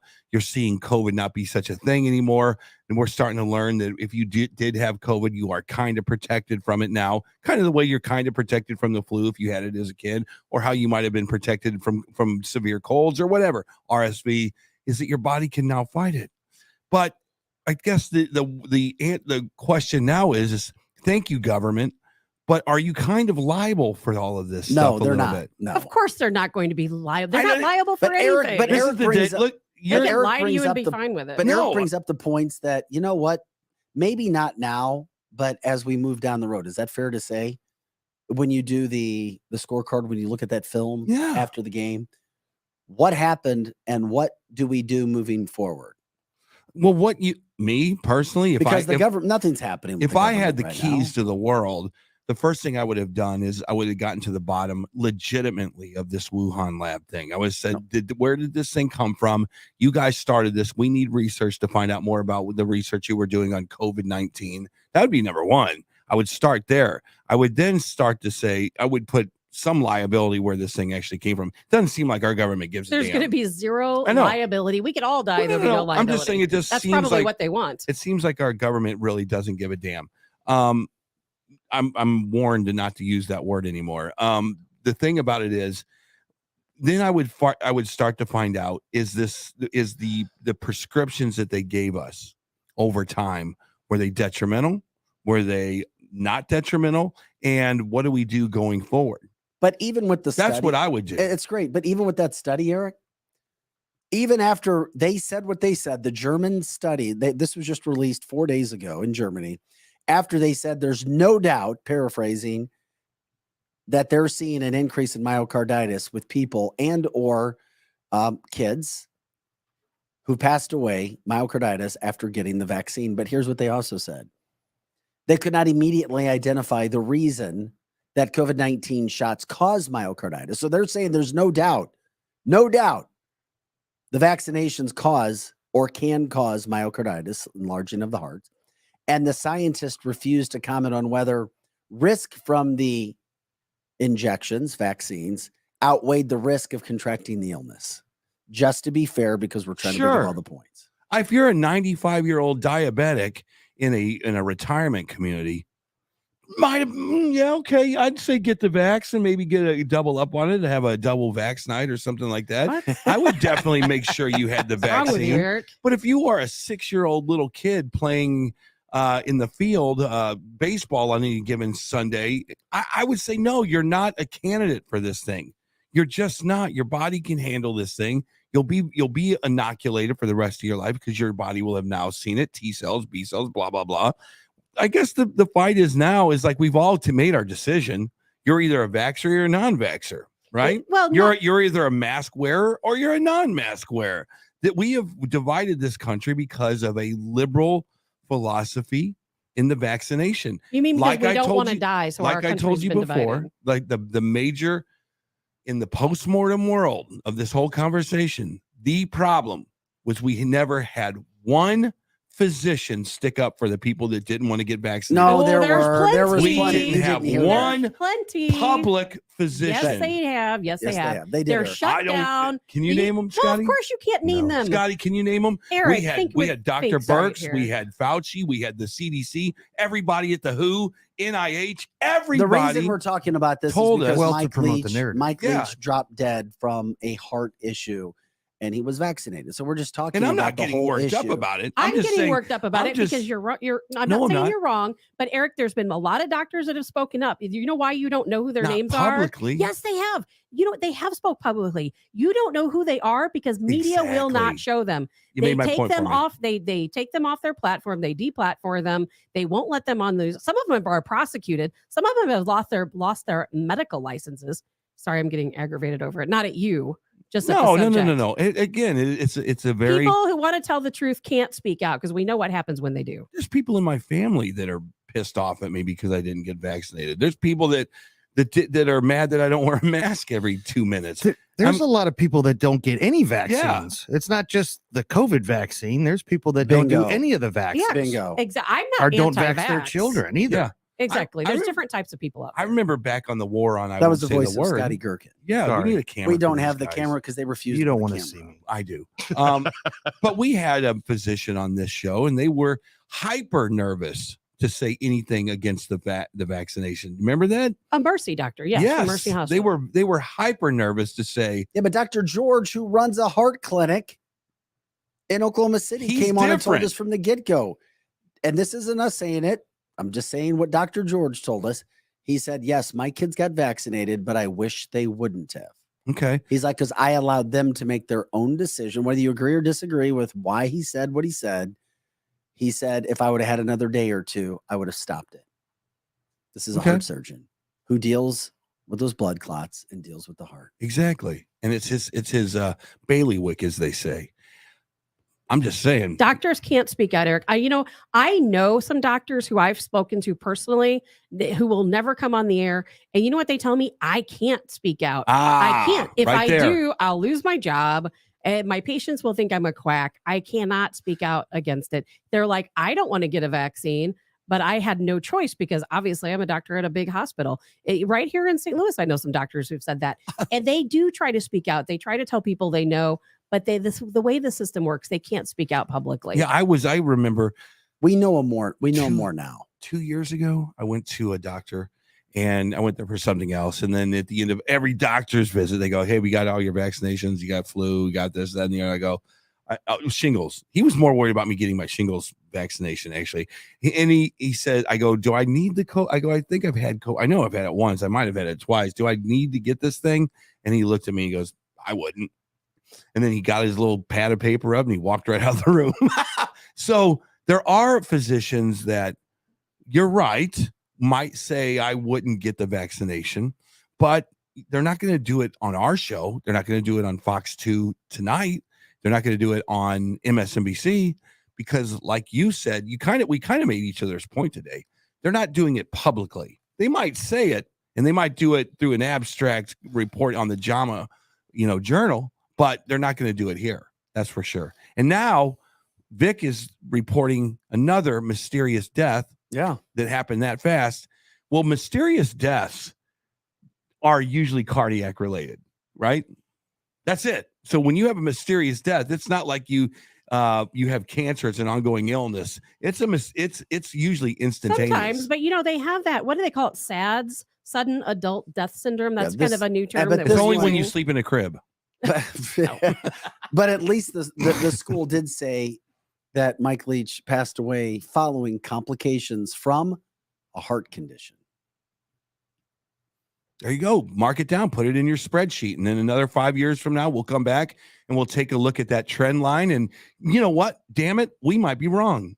Maybe this vaccination after 5-10 years, and we look at all the data, we might go, damn, there really wasn't any heart problems. Okay. But it's I worth stand talking corrected. about right now. Yeah, exactly. Absolutely. Exactly. And I don't think that anybody's going to be sitting in this room cheering with pom-poms going, we hope a bunch of people knock off quick because we just want of to have this conversations. That's what this is all Look, about. we were right, you were wrong. No, that's not what we're doing. We're just going, damn. That's all we're doing. So anyway. Are you biting your tongue, Tabitha? I know she is. No, I have. No, I know she is. I just have nothing more to say. That's all. She's like, we beat the horse and it was dead already. That's pretty much where I'm at. Yeah. I always do that. You got to throw back to Tabitha. She's got something to say all the time, which is good. So you'll hear more about it with Mike Leach and his sudden passing away, which was unfortunate and just sad all at the same time, because he is and from the Facebook line, from the comment line, I want to make sure listener John Parker said he was a great friend of his. Wow. So very sad situation. Sorry for that loss to you, John. That's for sure. Yeah, that's horrible, man. Hey, we had no, it's not there. Okay. Anyway, I was looking for something else that we were looking for. And by the way, if you want to continue to give your comments when it came to the whole situation of, vaccination, not vaccination, experiences that you've had, if you're looking for information, you can certainly go to our website, jump in on one of the lines, Facebook, YouTube, will certainly be on Rumble as well, and let us know. I wanted to check in on this this subject, because this is one. It's another talk, guys. Another good content material. Cambridge Dictionary. Have you heard of it? It changes the definition of a man and woman. To what? Well, 1984 wasn't supposed to be a how-to manual, is what one commentator argued. Here's what's going on. So they changed it to include people who identify as a gender other than their biological sex. So Cambridge has jumped on. The definition of a woman, which previously represented the longstanding view on sex, now states that a woman is, quote, an adult who lives and identifies as female, though they may have said to have a different sex at birth. You got to identify female first. Similarly, now a man is defined as an adult who lives and identifies as male, though they may have been said to have a different sex at birth. Okay, can I clarify this just right off the bat? You're either an innie or you're an outie. You have two options, and that's it. Belly button? Yeah, are you talking about something below the belly button? You're either an innie or an outie. There's a place I frequent. If you're an innie, I'm sorry. Over on the east side. What if you're a guy in an innie? That would suck. Ask Chris. That's the problem. That's the problem. My favorite little bar over in Collinsville, Illinois, little bar, Hurricanes Bar and Grill. Oh my gosh, my favorite place. They have a male and a female restroom. One says innie, one says outie. Those are the only options. You're either an innie or you're an outie. I don't care about pronouns or whether you're a cisgender this or a man this or whatever. And this has nothing to do with gay people. I'm 100% supportive of gay folks. It's not about that. Your body is what your body is. You're born a female, you're born a male. End of story. Yeah. End of story. You can go and dabble around and change anything you want, but you're still a little dabble, is it me, dabble a little around. dabble, do you? Is it me, or are you seeing more and more people come out that have had transition surgery? Yes. and change their Talking- mind. Yeah, and be like, The it's devastated. retransition. Yeah, it's devastated their lives. Yeah, I've heard people talk about that More and more Scott, recently. but I've also talked to people who are still thrilled with their decision as well. I have heard. Well, you heard about. Oh, I'm these- sure. No, I'm sure. I've heard people that have been. This has been very detrimental, especially when it's an adolescent doing it, and these medical facilities are pushing for adolescents to change their. Well, just go through the surgery, and then they later find out, man, that was a really bad idea. And for some people, it's a good idea. I know people who are trans who are extremely happy with what they did, and I support their decision. Do what makes you happy. If it doesn't hurt anyone else, doesn't trample on anyone's rights, do what you need to do to make you happy. But you cannot change the definition between what is a man and what is a woman. And I think most of the trans people I know would agree with me. I agree with you 100%. I don't know why we always bring sex into anything, to be honest with you. Do what you want behind closed doors. Wear what you want in the workplace. That's fine.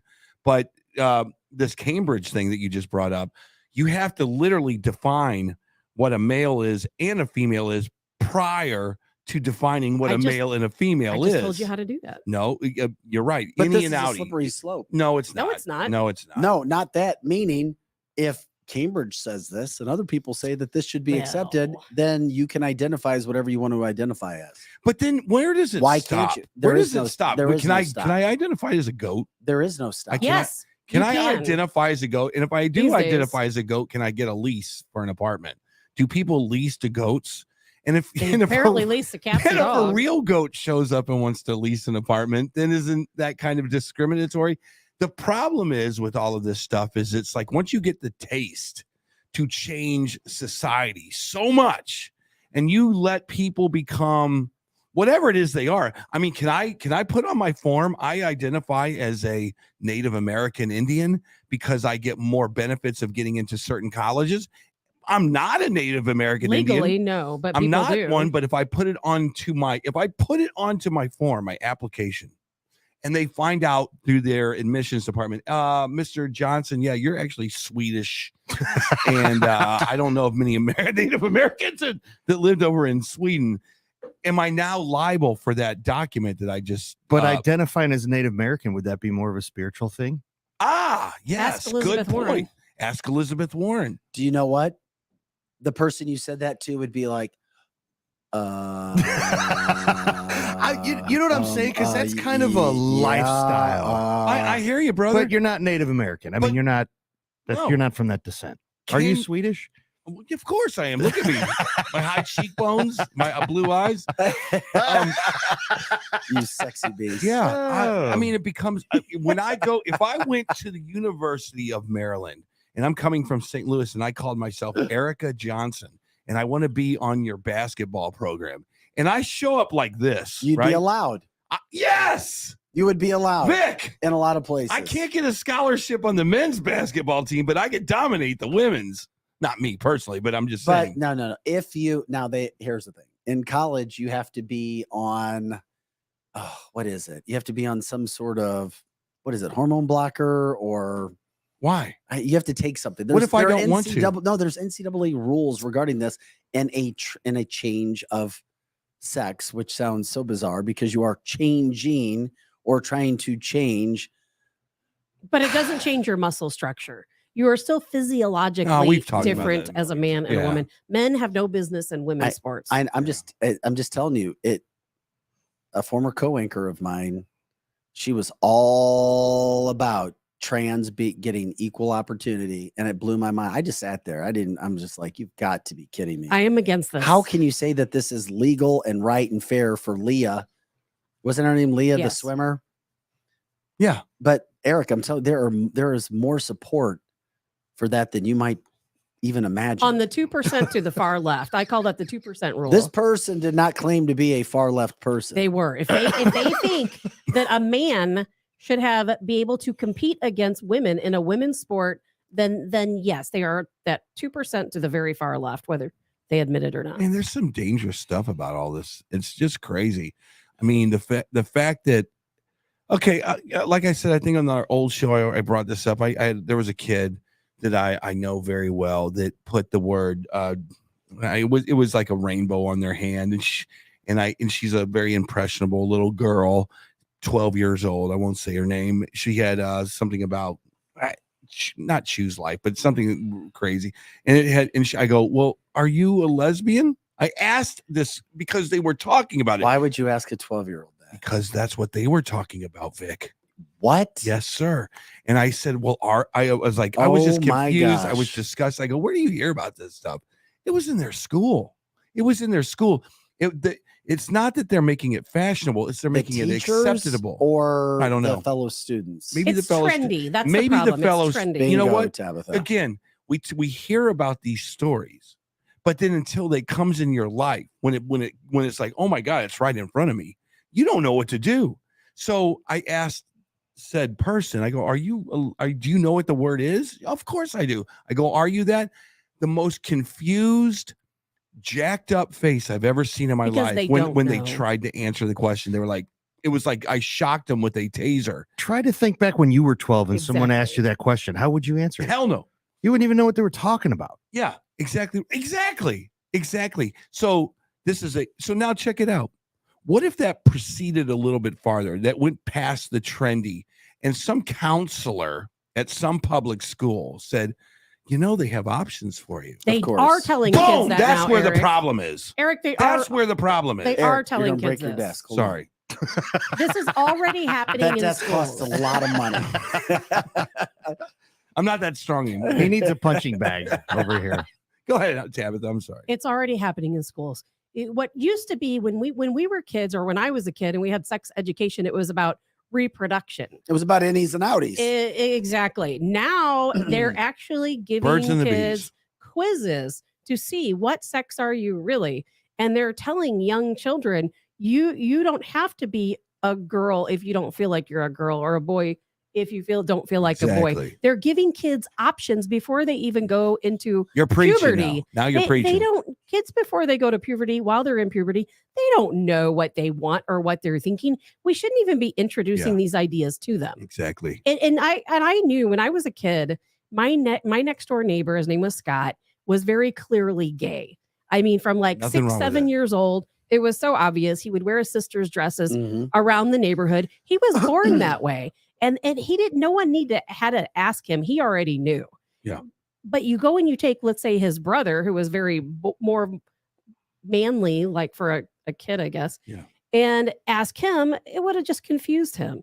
We shouldn't be asking these questions to kids. It's not right. There's a place for public schools, and it really is reading, writing, arithmetic, sports, PE, friendship with your cohorts, going to prom. And then everything else outside of that is your parents. It's your parents. It's your family.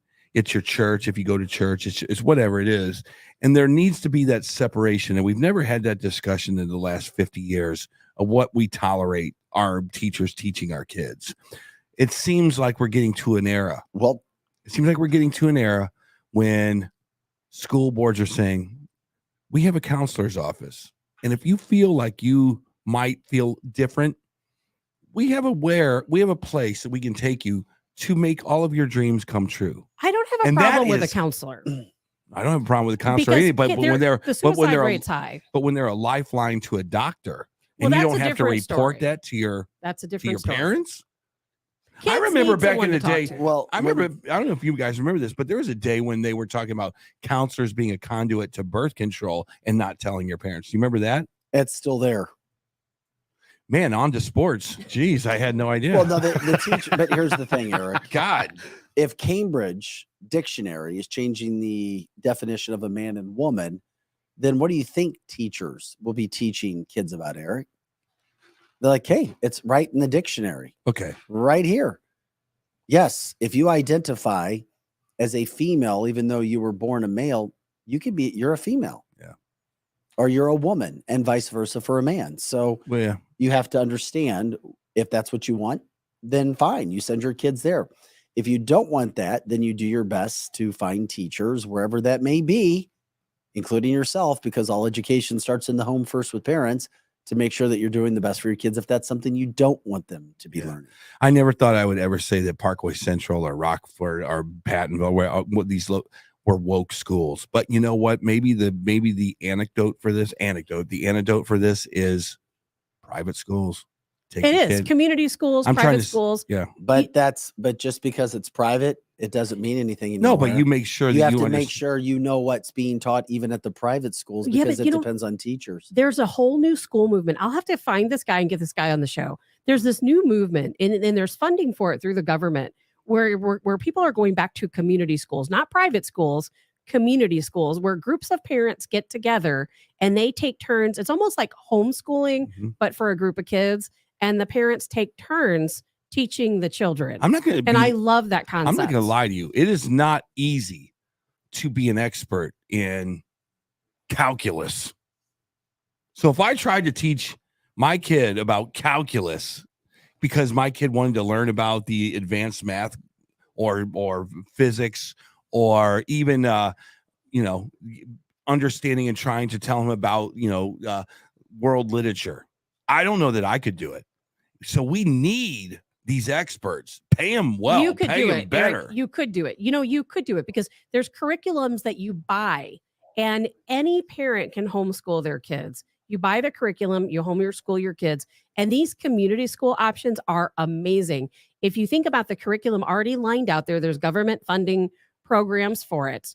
And the parent comes in, let's say your day is Monday. You come in every Monday and you teach the group of kids. It is a phenomenal program. Yeah, I think as a father and a mother, when your child turns 6, 7, you sit down and you go, what is our goal for this thing that we've created? We're at dinner now, and this is our goal setting meeting. Is our goal to get him out of our hair while we're at work and we'll put him in public schools? Is our goal to make him succeed at sports, so we bring him to CBC and he can maybe be a drafted quarterback into?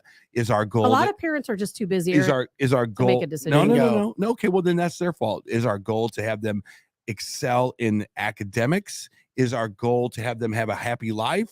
Is our goal to get them to be woke? You as a parent have so much more work to do than our parents did. Than I did. That's true. And you really need to take that job seriously because it's being done for you right now. I feel like it's very frustrating, but I do think the only way to fix this problem, you have to make school systems like Starbucks coffees. You send your kid to the school that most represents your values, whether that's a private Catholic school, or maybe it's a charter or a mag school. And maybe the public school that's been offered to you via your taxes, maybe that's not the right one for you. But maybe we start to look at the public education system as like, you know what, we're not going to have public education anymore. We're going to have voucher systems. And here you go. Good luck on your kids' success or failure. Well, you're true, but you also need to be doing what you can do at home first and foremost. Yes. And just because you're teaching it, as parents know, doesn't mean your child is always going to listen, or at least right then, which is why you have to do everything you can possibly do for your own value system. And we already know that your value system may be different than the person living right next door to you, because your child will be with other people who do not get the same education that you're giving to your kids. So if you're not ready for them to hear something or to talk about it, you better make sure you're teaching.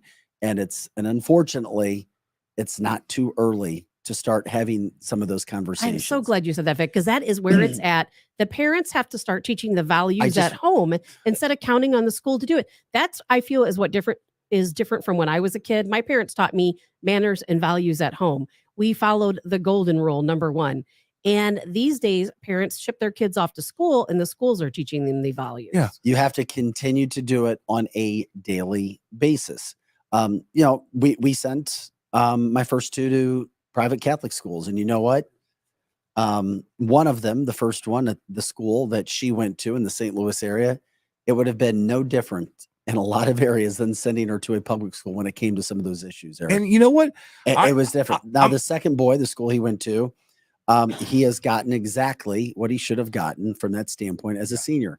The freshman is the first one that went to a private school that is not a Catholic school, and he has seen everything. Yeah. But he maintains who he is because he's had an upbringing of what our family felt from a standpoint of what he wanted to be. Yep. And he has his own identity amongst about 50 other different identities in that school. And it's fascinating to see if you continue, if you try as a parent to teach what you feel is right, you know, more times than not, it does stick eventually. And I think that, you know, we talked to Mark from, what was Rittner? It was Rittner, wasn't it? His Mark, the professor. No, Mark Kaysen from Cardinal Ritter. I think that it is completely fair if a school district wants to say, we teach critical race theory. Fantastic. But you better put a label on that so parents understand. See, instead of hiding these curriculums, just put the damn label on the door. Maybe that's a solution as well. Let parents know we subscribe to transgender and non-binary language here. We subscribe to critical race theory. We subscribe to all these social things, but then they have a rating of how well they teach kids. Maybe that's another thing. And then if you like, you know what? We're a school that doesn't teach critical race theory.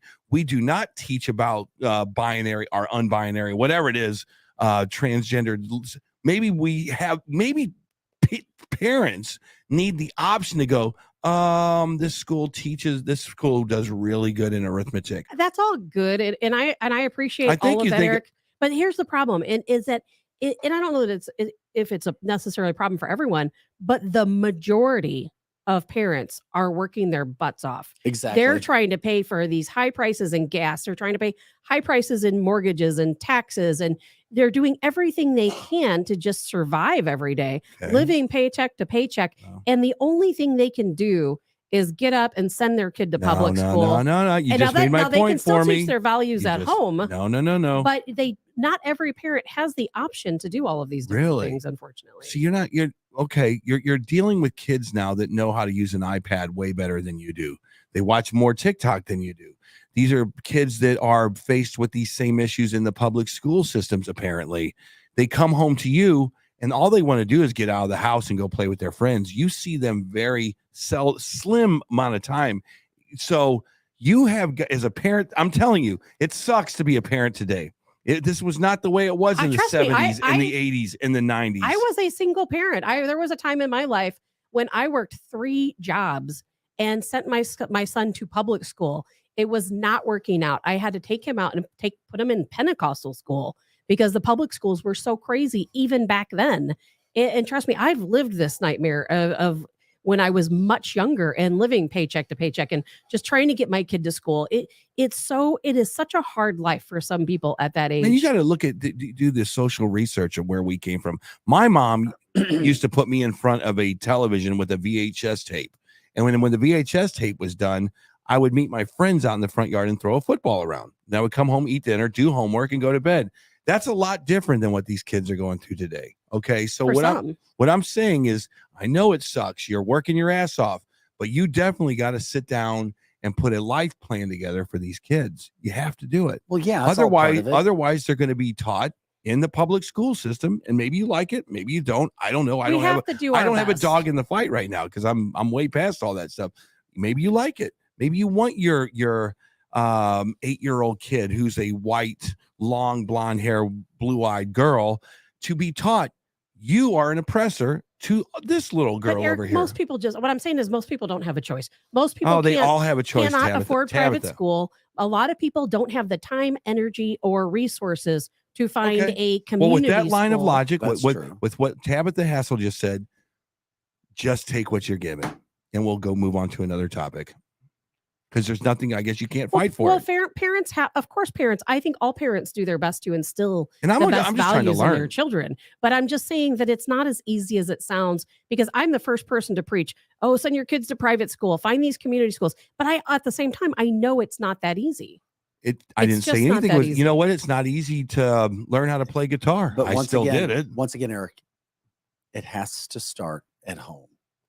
No matter where these kids go, they're going to face pressures in life, whether it's in school or out of school. What you teach at home over and over and over again has to be the number one teaching, because there are public schools that still do a good job. And you have to accept no matter what you teach your kids, they're going to run into something different no matter where, whether it's at school or outside of school, a different thought process, and they'll face peer pressure for it. So I'm not against public schools. No, and no I one just want is. to make sure that message wasn't going out there. But can we all agree? Because a lot of people do have success in school. You have to do what you do with your kids at home first. And deprogram your kids in some instances and what they're learning in the public schools. Can't do that. You have to. My mom tried to deprogram me from Skid Row and Ozzy Osbourne. That would never have happened. You should have been deprogrammed from... Never mind, I'm not going to say it. By the way, if you don't get your bio to our marketing guy, we're creating your own bio right now. Okay. And let's just say it has something to do with Sammy Hagar and Van Halen. Oh, Lord. I think I'm going to create his bio. We figured out the best way to make sure that you actually send a bio in, because your bio may have you as the biggest Sammy Hagar and Van Halen fan. You know what? Ever. I tried to, Chris. And long walks Scotty, on the beaches. I do not Pina hate coladas Sammy in the Hagar. rain. I do not hate Sammy Hagar. Go listen to Standing Hampton. Go listen to Bad Motor Scooter. Go listen to Old Montrose. Sammy kicked ass. You missed what I said. Sammy Hagar and Van Halen. No, it's going to be on your website. No. If you don't get your website, it's like bio. It's like asparagus and peanut butter. They just don't go together. Who said they didn't? Me. I did. David Lee Roth was Van Halen. Yes. We're done with this debate. I agree. It's over. Yes. Go check your website. Sammy Hagar did some cool. Go check your bio on the website. Sammy Hagar did some cool stuff. 5150 was really neat, but it wasn't Van Halen one. It was a nice little album. Oh, come on, Eric. You're going to have to see what happens with that, though. I'm telling you. You better be careful. Just go watch the US. Just go watch the US Festival, Scotty. Van Halen at the US Festival. And then you'll do all your research in like 20 minutes. Hey, by the way, one guest that we have Friday. You won't miss it. The Spirit of the Lincoln Gala at Mar-a-Lago. That's happening Thursday night. Remember me telling you about my friend George from Michigan? Yeah, absolutely. George is going to join us Friday morning because he is going to this gala with President Trump Thursday night at President Trump's gala at Mar-a-Lago. So he's going to join us Friday morning to tell us about who was there, what was said, what's going on. You won't want to miss Friday morning. That is for sure. And let's not forget, Kasia Stocky is going to be back in on Friday as well. Oh, we got her already? Yes. All right. We met to talk about that Healy. Is she bringing a Healy? She is going to bring the Healy in. She brought it to Wendy's last week. She did? She was wearing it. Well, what? What? Where was I? You were late, like normal. As always. Well, I had engagements I had to take care of. That's all right. We saw you though, and it was good. And that'll be part of the Paranormal Friday show too. About you. What are the chances of Eric and another woman meeting, living in the same house that was haunted years between? That was a wild story. And sharing haunting stories. It was fascinating. I had to leave and walk out because I was going to be able to sleep. It must have not been that exciting. All right, let's cancel this for Chris Knight and Scotty Gherkin, making sure we look and sound as good as we can and their input. Eric Johnson, Tab the Hassle, and Vic Faust. It is Cancel This. Go to canceltheshow.com. Hey, share the show. Continue to share the show. As we get up and running on this brand new podcast, we're getting out to different platforms. We're getting better and better by the day. It's an evolving show, and we appreciate you being a part of it. Thanks for the interaction. It's second to none. Have an awesome day. We'll see you for the next show of Cancel This later.